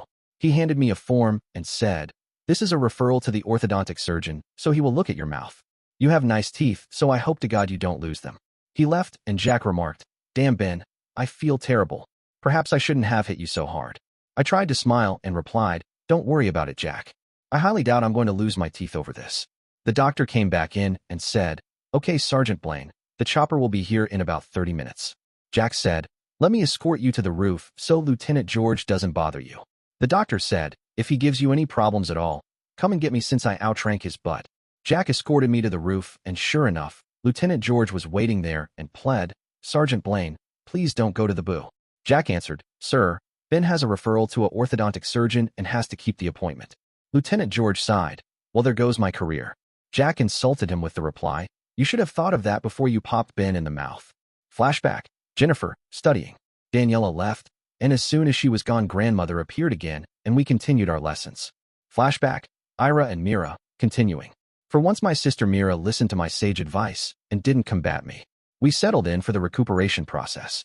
Flashback, Todd, on the mission. It was so good to shower that I did it twice. Now to take care of some things I had planned. I picked up the phone in the room, called a prearranged number, and listened. The man who answered asked, if this is Todd, click the receiver once. I clicked the receiver, and he continued, okay. I know it's you now, so do you want the normal shipment you arranged for ahead of time? If so, click the receiver again. I clicked the receiver and he replied, good, I need you to stop by with a shipping location. I hung up the phone and prepared to leave. Present, Ben, Mira, and Ira, arriving back at the cabin. We arrive back at the cabin, and I'm surprised because Yinz meets us outside. She waves, I stop the truck, roll down the window, and she suggests, Mira and Ira, let's wash your clothes in the bed of the truck before you put them away in your room. The twins have become smarter than when they were here last. They both blush as Ira confronts Yinz. Mrs. Blaine, we understand why you want to wash the clothes outdoors because they smell terrible. Mira continues, but do not worry, Mrs. Blaine. You have not offended us, and we are happy to wash the clothes. If only we could bring them into the cabin without bringing in the smell. Yinz suggests, well, we could put them in some trash bags and close the top. That should prevent the smell from leaking out. Ira says, Mrs. Blaine, if you would bring the trash bags, we will be happy to load our clothes in them. Yinz replies, no problem, I will be right back with them.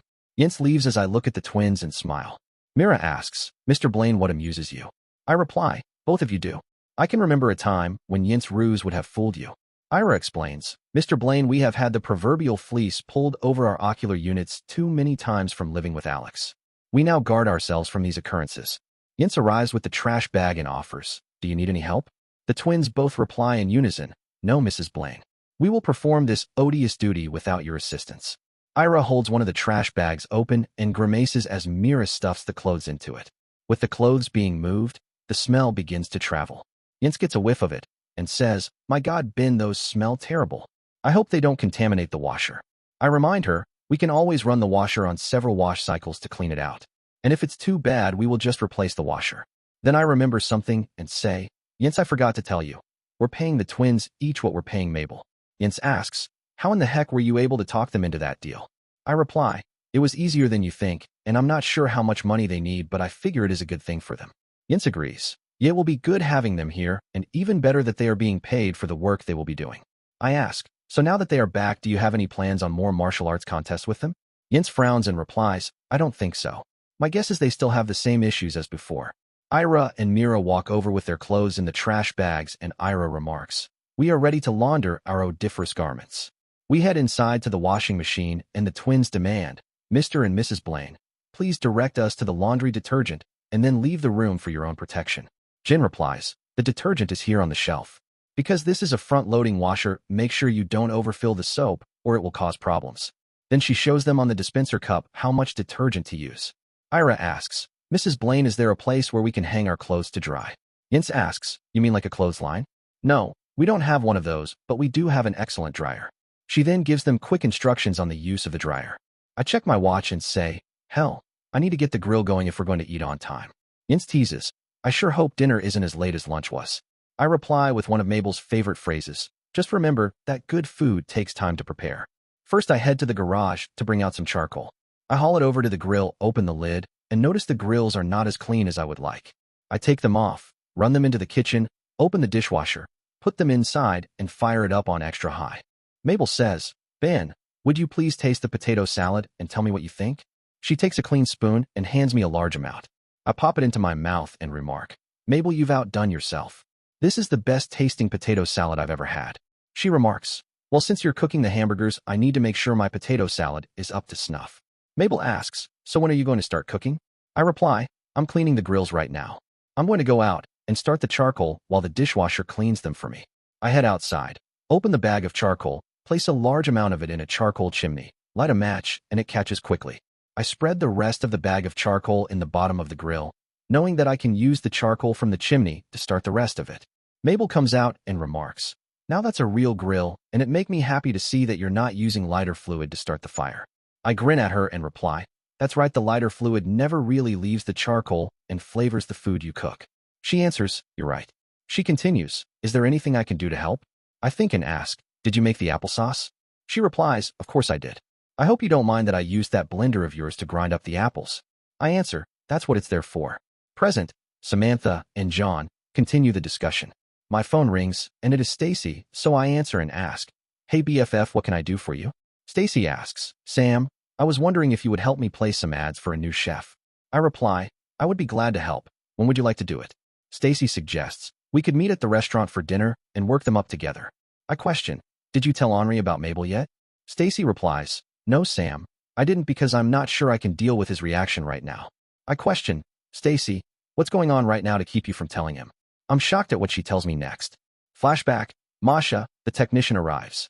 I was very happy with the installation of the computer and desk, and Louise was very happy with her new laptop. As the men were leaving, the driver offered, let me call the technician for you so he can complete the setup. He took out his mobile phone, called the technician, and said, we've finished the setup so you can come out and connect the internet. The driver then informed me, the technician will be here in about half an hour if that's good for you. I checked my watch and replied, that's perfect timing. Thank you very much, and also thank you for not making a mess of the house. The driver replied, if you like our service, please call the store and let them know. I stated, I should probably get your names, so I will ensure you get proper credit. The driver handed me a business card with both their names and the phone number of the store on it, and I promised, I will call after you leave. He frowned, so I asked, sir, what is wrong? He replied, you wouldn't believe the number of times I've had people tell me they will call after we leave, but don't make the call. That made up my mind. I decided to call the store before they left. I yelled for Louise, Louise, where's my new phone? Louise came back into Jack's bedroom carrying the phone and replied, Masha, you really need to keep track of your phone. Linda had it and was messing around with it. Louise handed it to me, and I could tell that Linda had been chewing on the phone. She was teething. I wiped it off, unlocked it, called the store from the number on the card, and waited. When my call was answered, I complimented the crew. I just wanted to tell you that the two delivery men, Hank and Frank, did an excellent job delivering and setting up my computer. They also cleaned afterwards and left everything tidy. Hank the driver said, thank you, Mrs. Reynolds. Sorry for not believing you would make the call. I said, don't concern yourself over it. I'm sorry that people who promised to call the store never did. Hank and Frank left, and then the doorbell rang. I checked the peephole and saw a woman who held up identification and yelled, I'm the technician to set up your internet. I opened the door and said, please come into my house. She walked in, noticed the curio cabinet, and remarked, I love your Lomonosov China set. I asked, how do you know about Lomonosov China? She answered, I have always dreamed about owning some myself because I think it's so beautiful. I informed her, I bought mine at the Lomonosov factory in St. Petersburg and then brought it here with me when I moved from Russia. She nodded and suggested, perhaps we should finish your computer. I agreed and took her into Jack's bedroom. Flashback, Ben, the continuing saga. The chopper landed. I climbed inside, and we were off to the boo. The flight wasn't very long, and I had a surprise when we landed. Colonel Maggie was there waiting for the chopper. She walked up to the chopper as I exited and said, well, Sergeant Blaine, I can't believe that Lieutenant George did this to you. I replied, you sure aren't as shocked as I was. Colonel Maggie ordered, go to your referral appointment, then stop by my office because I want to hear all the details. Flashback, Jennifer, studying. I made a couple mistakes on several of the spells, but with grandmother's help they were easy to fix. After a time, grandmother suggested, well, my good little witch, it's time for you to get some sleep. I replied, thanks grandmother, I am a little tired. I never knew casting spells was such hard work. She popped out of my room. I rolled over, turned out the light, and had a great night's sleep. Flashback, Ira and Mira, continuing. Mira struggled to arise, however I applied my weight, and with the assistance of gravity held her down. She finally said, Ira, I'm improved now, and we can pursue Kostia. I continued the application of weight and replied, "No, my sister, we cannot resume our quest until I'm totally convinced your blood loss has desisted." Flashback, Todd, on the mission. I put my clothes back on and wished I had a change of clothes. Perhaps I would purchase a new set on the way to the meeting. Then I left the hotel and went to meet my friend, one of the few friends I had left. I did decide to stop at a surplus store and bought some new clothes. I wrote on my tablet, "Do you have a place where I can change?" The proprietor replied, "Sure, any of the changing rooms will work." I stepped into the closest one, stripped off my soiled clothes and underwear, put on the new underwear and clothes, then walked out. The proprietor asked, "What about your old clothes?" I wrote, "They are really dirty, so just keep them." I walked into my friend's store and was surprised at how old he looked. Present, Ben, cooking the hamburgers. With the charcoal lining the bottom of the grill, I spread out the charcoal from the chimney starter, then I use a potato fork to mix it in with the non-burning charcoal until everything is mixed well. Next I dash back inside, find the dishwasher is finished with the grills, so I take them out of it, and then I season them with some olive oil on a cloth. I take them outside, use a silicone mitten to place them on the grill, and enjoy the smell as the olive oil begins to sizzle. Mabel walks up and remarks, "Those are perfect coals in the grill. Good job." I smile and then ask, "Mabel, I didn't prepare the lettuce, tomatoes, and onions for the burgers." She stops me and responds, "Don't worry about it. I will take care of them for you." I grin and announce, "Now to cook the burgers." Mabel asks, "How will you know when they are done?" I hold up a meat thermometer and reply, "I will use this." Mabel smiles and replies, "It's good to see that you are using that instead of just guessing." I dash back into the kitchen, put on the apron Jens bought me. It reads "Kiss the Cook," slide the burgers off onto some cookie sheets and haul them outside. Mabel laughs when she sees the apron and remarks, "I bet your lovely wife bought that for you." I reply, "That's a bet you would certainly win."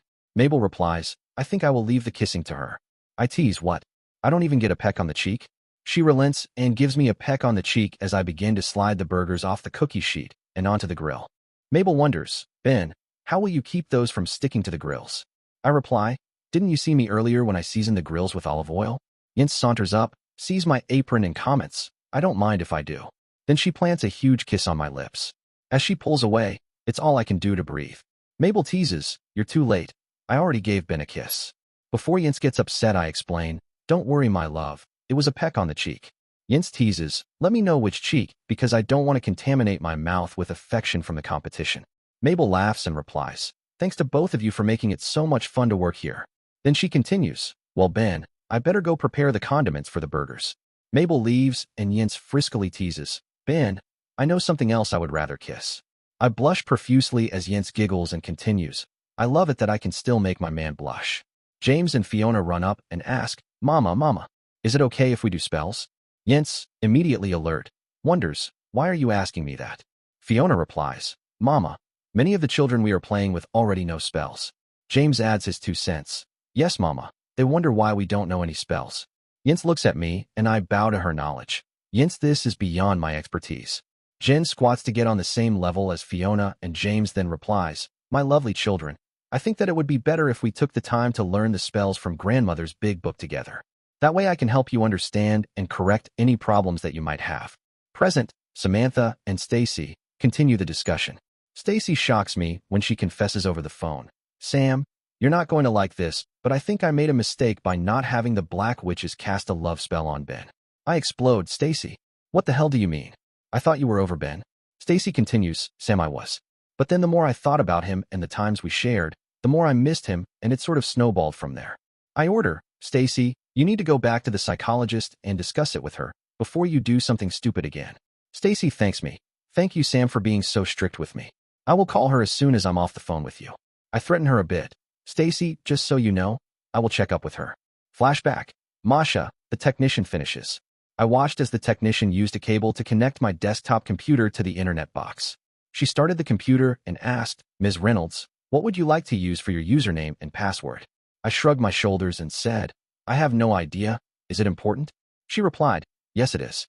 Once it's set, it isn't easy to change the username, and your password needs to be strong enough to thwart hackers." She thought for a moment and asked, "Do you have a Gmail account?" I held up my mobile phone and replied, "Yes, I do." She questioned, "Do you know your username and password?" I confessed to her, "I have no idea." She requested, "Please unlock your phone and let me see it." I complied. She pulled out a piece of paper, made a note, and said, "This is your username, and we should know your password soon. The phone beeped, and then she continued, that's an email with your password. She wrote the password on the paper beside the username and suggested, I think we should use your Gmail credentials for your computer. I agreed, that's fine with me. She finally turns on the computer, then goes through a lengthy setup which asked many questions about which I had no idea. It finally asked for my username and password, which she copied from the piece of paper. She handed the paper to me and remarked, after you memorize the information, you should destroy this. I asked, would it be okay if I kept it someplace safe? She laughed and said, I figured you might say that. Tell me, Ms. Reynolds, have you ever used a computer? I replied, please call me Masha, and the answer to your question is no. She said, well, let me get the laptop set up on the internet, and we will go over some computer basics for you. I called out, Louise, the technician needs your laptop. Louise walked into the room with her laptop and said, I hope you don't mind, but I already turned it on and went through the setup procedure. She smiled and said, that's good since at least you're not a computer newbie like Masha. Now let's connect you to the wireless part of the router. The technician looked at me and asked, Masha, did the ISP leave any paperwork when they installed the internet? I replied, they left too much paperwork, but that was not all the left. Louise added, Masha is angry at the ISP installers because they made a huge mess that she had to clean up. I said, let me gather the paperwork. I went to my bedroom, opened the file cabinet, removed the folder with the ISP paperwork, and brought it back into what used to be Jack's room. I handed it to the technician. She paged through it and declared, that's what I needed. She took Louise's laptop and in a couple seconds she announced, there you go, and you now have internet. Then she turned to me and said, okay, Masha, let's go through some things about your computer. First, your computer will automatically update all of the installed software. Now let's set up your email. She then launched a program from the toolbar and said, remember the Gmail information? We're going to enter that into the email program. I handed her the slip of paper with all the information on it, and she entered the information in the email program. I asked, since I have the phone, why do I need this information in the email program? The technician replied, because it's easier to type on the keyboard to reply to email than it is on the little phone.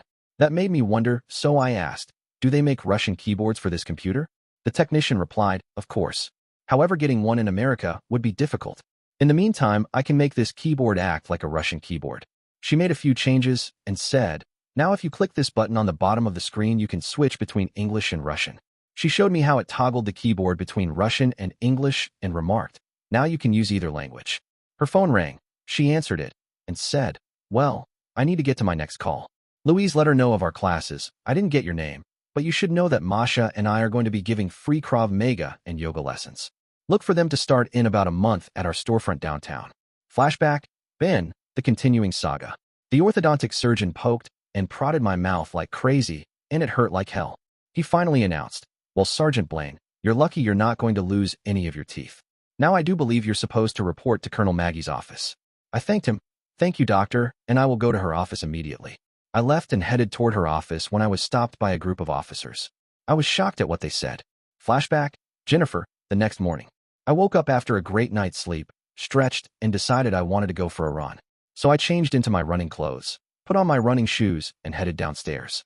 When I arrived downstairs, it was quiet, too quiet. I checked Daddy's room, and it was empty, and Daniela wasn't here yet. I figured Daddy had already gone back to the hospital, but it was strange that Daniela wasn't here. Oh well, I will figure it out after the run. Flashback, Ira and Mira, continuing. Mira finally swore, my sister, do not be the southern end of a northbound mule. Let me arise. I replied, no possibility of any change of status, Mira. You are remain here until the bleeding terminates. Flashback, Todd, on the mission. My friend greeted me. Todd, it's great to see you. What's it been 10 years? I smiled and wrote on the tablet, more like 12 years. He asked, do you have the address for the delivery? I wrote the address on the tablet, tore the page out, and handed it to him. He asked, don't tell me you're going after the company? I smiled and just shrugged my shoulders. He declared, hell, I don't blame you after all they've done to you. Is there anything you need from here? I pulled a carefully crafted list out of my pocket. He looked it over and replied, come back tomorrow, and I will have these items ready to go. Present, Ben, attracting a crowd. It doesn't take long until a large group of the prisoners show up to watch me work the grill. The little girls giggle and point at my apron, so I comment, my wife Jennifer bought this for me. One of the women insulted me, without intending it as an insult, by saying, for all you've done for us, I would certainly kiss you. I glare at her and counter, keep it up, and we will make you leave. I don't kiss anyone except my wife Jennifer. Fiona and James break the tension when they run up and James asks, Papa, who was Sharik? I smile at him and explain, he was a dog that loved your mama, and unfortunately he died before the two of you were born. Now why did you two ask about him? Fiona replies, we found his grave and didn't understand who was buried there. I'm a little surprised it took them this long to find it, so I mention, why did it take the two of you so long to find the grave? The truth finally comes out when James confesses, Papa, sorry, but we didn't really find it. Some of the other boys and girls did, and they asked about Sharik. Fiona remarks, Sharik is a funny name. I inform them, Sharik was named after a dog that thought he was a prince. He originated in a Russian movie titled, written by Mikhail Bulgakov. We have the movie and can watch it together if you want. James asks, how can a dog think he's a prince? Fiona giggles and comments, dogs don't even think. I counter, oh, but Sharik thought all the time. Why don't you run and ask Mama about Sharik? They leave yelling, Mama, Mama. The other children ask, Sir, might we watch the movie with you? I ignore the sir comment and reply, please call me Ben, and we will see what we can do about setting up movies for the evening's entertainment. I pull out the meat thermometer, check several of the burgers, and announce, the burgers are done. I'm shocked when everyone cheers. However, I begin to slide the burgers back onto the cookie sheets and plan on taking them inside to eat. Several of the prisoners ask, can we eat outside? Some of the boys and girls add, it would be like we're having a picnic. I smile and ask, I bet it has been a long time since you've had a picnic? I am almost swarmed with the answers. It's been forever. I don't even remember the last time we had a picnic. I don't want to eat inside again. I announce, okay, you've made me realize that we need to eat outside tonight. But only until it starts to get cold. Some of the women state, we remember how cold it got in the cages at night. Only the lucky few of us had blankets. I ask, so how did all of you get captured? One of them gripes, I can't believe you, of all people, are asking that. Didn't they take your wife and children? I reply, touche. You are correct. However, I also got them back, and then the FBI rescued all of you. The same woman replies, but not before they assaulted us. Several of the other women confirm, not just once, but many times. I'm not sure what to say, so I keep my mouth shut. Jens comes up and rescues me. Ben, thanks for telling Fiona and James about Sharik. I motion Jens to the side and ask, Jens, did you know the Black Witches assaulted most of the women? Jens answers, Ben, why do you think I've been counseling them? I continue, shouldn't we find out if any of them are pregnant? Jens explains, Ben, we will do that once I talk to the head of the FBI, because I don't want to assume responsibility for their health care. I smile at her and add, we're having a picnic outside tonight, at least until it gets too cold. Jens smiles and replies, that's a great idea. One of the children adds, then we're going to watch a movie about a dog's heart. Jens asks me, Ben, how are we going to do that? I reply, I'm not sure yet. I thought I would ask Gretchen if she had any ideas. Jens smiles and says, well, if we can come up with a projector, we could project it against the side of the garage. I mention, only until it gets too cold outside. Jens replies, you're right, and I'm not sure we have enough blankets for everyone. That brings up the $64 million question, so I ask, Jens, where are all these people sleeping tonight? Jens replies, don't worry, I will figure it out. Mabel comes out with the rest of the food for tonight, including the condiments for the burgers. Jens offers, Ben, I will get everything else and bring it out here. I swear, shit Jens, I'm not sure we have enough styrofoam plates. Mabel corrects my statement. Ben, the delivery company dropped off styrofoam plates and paper cups. I reply, I like this delivery company more all the time. Then I think and wonder out loud, what are we going to drink tonight? Mabel suggests, I can whip up some lemonade in about 2 shakes of a lamb's tail. I tease Jens, well, my love, you'd better start shaking your booty. Mabel laughs and Jens asks, Mabel, where did you say the styrofoam plates are? Mabel answers, they're on the counter, you can't miss them. Jens looks over her shoulder, sexily struts away and asks, Ben, am I shaking enough for you? Present, Samantha, checking up on Stacy. I decide I've given Stacy enough time to call her psychologist, so I take out my mobile phone and make the call. She answers the phone and I ask, please tell me Stacy called you? Her psychologist replies, I haven't heard from Stacy since our last session. Is she having issues again? I inform her, I think she's having problems again coping with Ben Blaine. The psychologist says, don't tell me. I will go and see her immediately. Flashback, Masha and Louise, playing with the computers. The computer technician left and Louise commented, Masha, this is a great laptop. I'm so very thankful that you had Gladys buy it for me. Please tell me, how did you choose it for me? I replied, Gladys was going to get you a huge and heavy laptop, but I figured that you would want something more portable, especially if you used it in your education. Louise agreed. Masha, you're right, because I will be taking this to school with me for the classes. Louise said, Masha, watch this. I shuddered as she folded the screen of the laptop around until it met the back of the screen, then she said, now it's a tablet. Check this out. She touches the screen, and it seems like she can do everything just by touching the screen.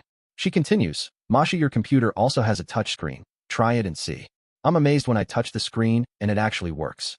Of course, I asked, why would I want to use the screen instead of a mouse and keyboard?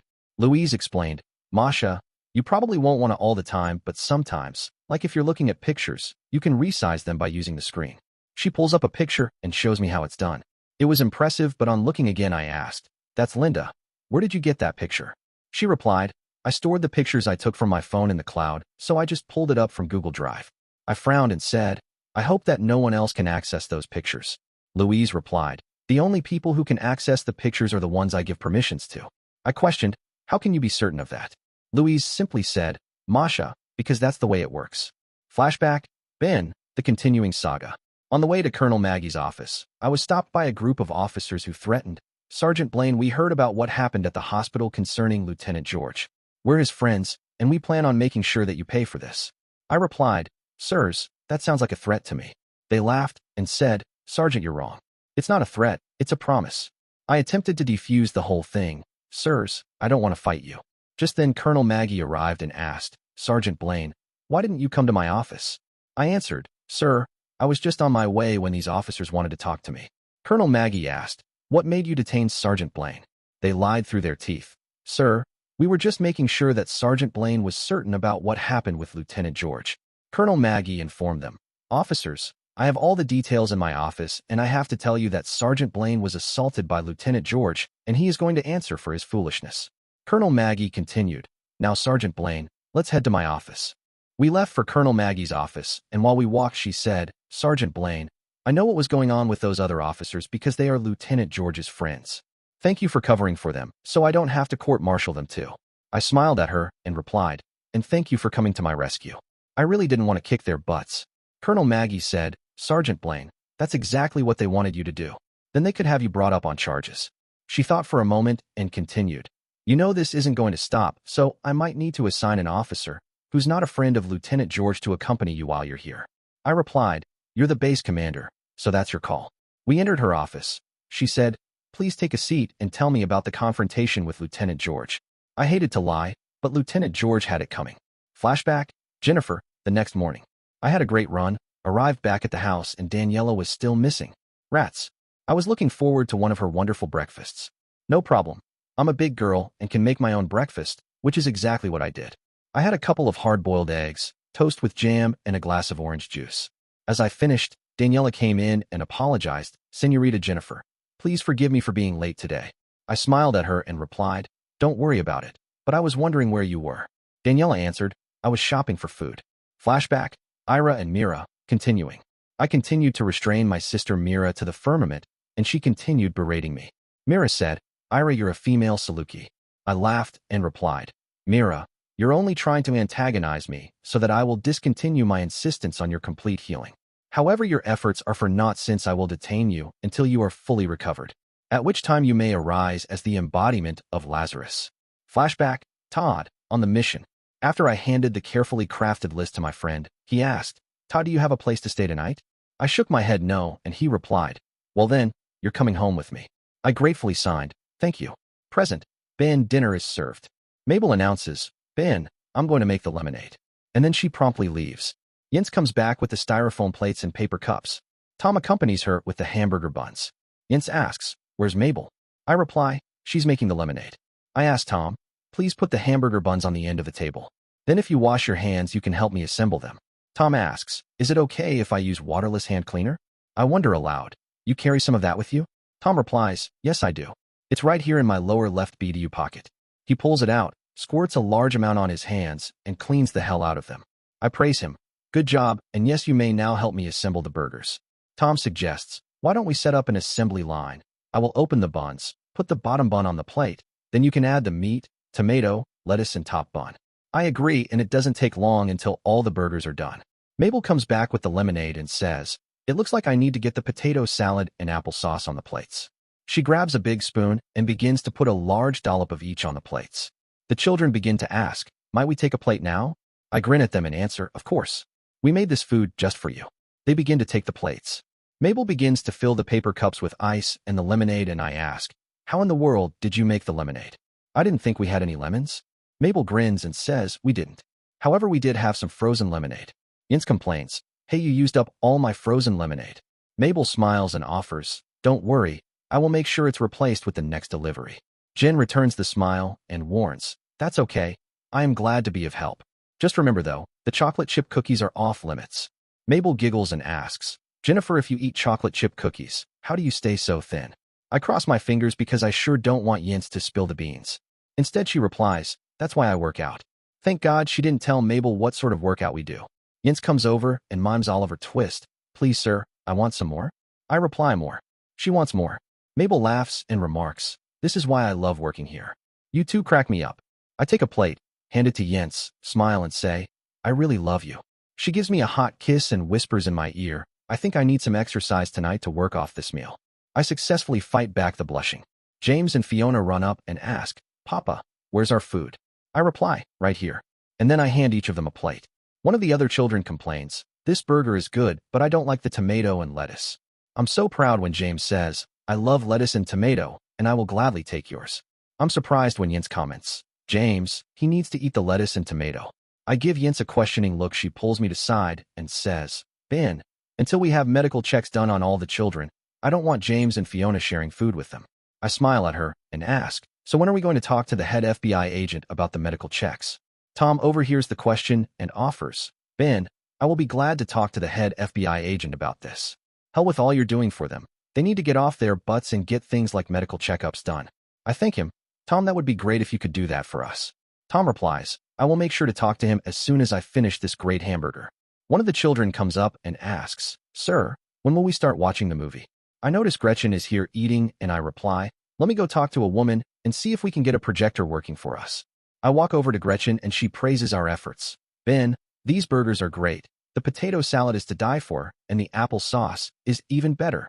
I ask, Gretchen, I was wondering if we have a projector? I sort of promised a movie night to the children. Gretchen replies, well, you guys have an old one that might work. Tomorrow I could get a better one from the store. That reminds me, I hope you don't mind, but we need to charge you for the computers that I brought. I smile at her and say, of course you will bill us.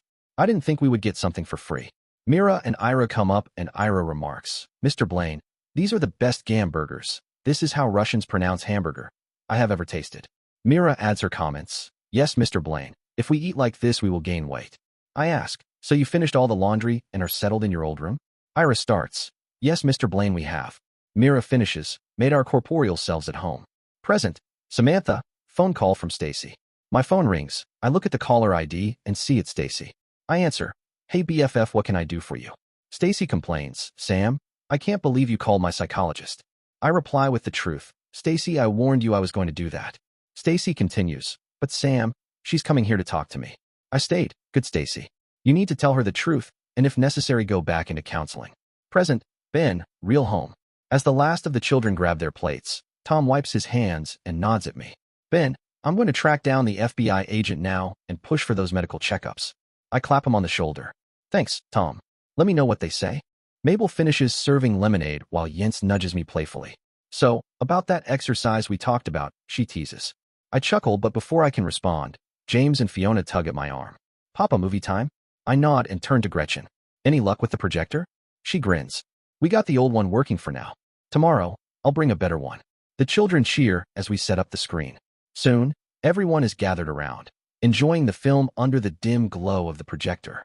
Laughter and happy chatter fill the air, making the entire evening feel complete. As the movie plays, I glance at Jens, who leans against me, smiling. Not bad for a day's work, she murmurs. Not bad at all, I agree. For the first time in a long while, things finally feel right. Just as I start to relax, my phone buzzes. It's Tom. I step away to answer. The FBI agreed, he says. Medical teams will be here first thing in the morning. Relief washes over me. Good. That's one less thing to worry about. I return to Jens and whisper, looks like tomorrow will be a busy day. She smirks. Then we'd better enjoy tonight. As the movie continues and the children laugh, I realize this isn't just a temporary safe haven.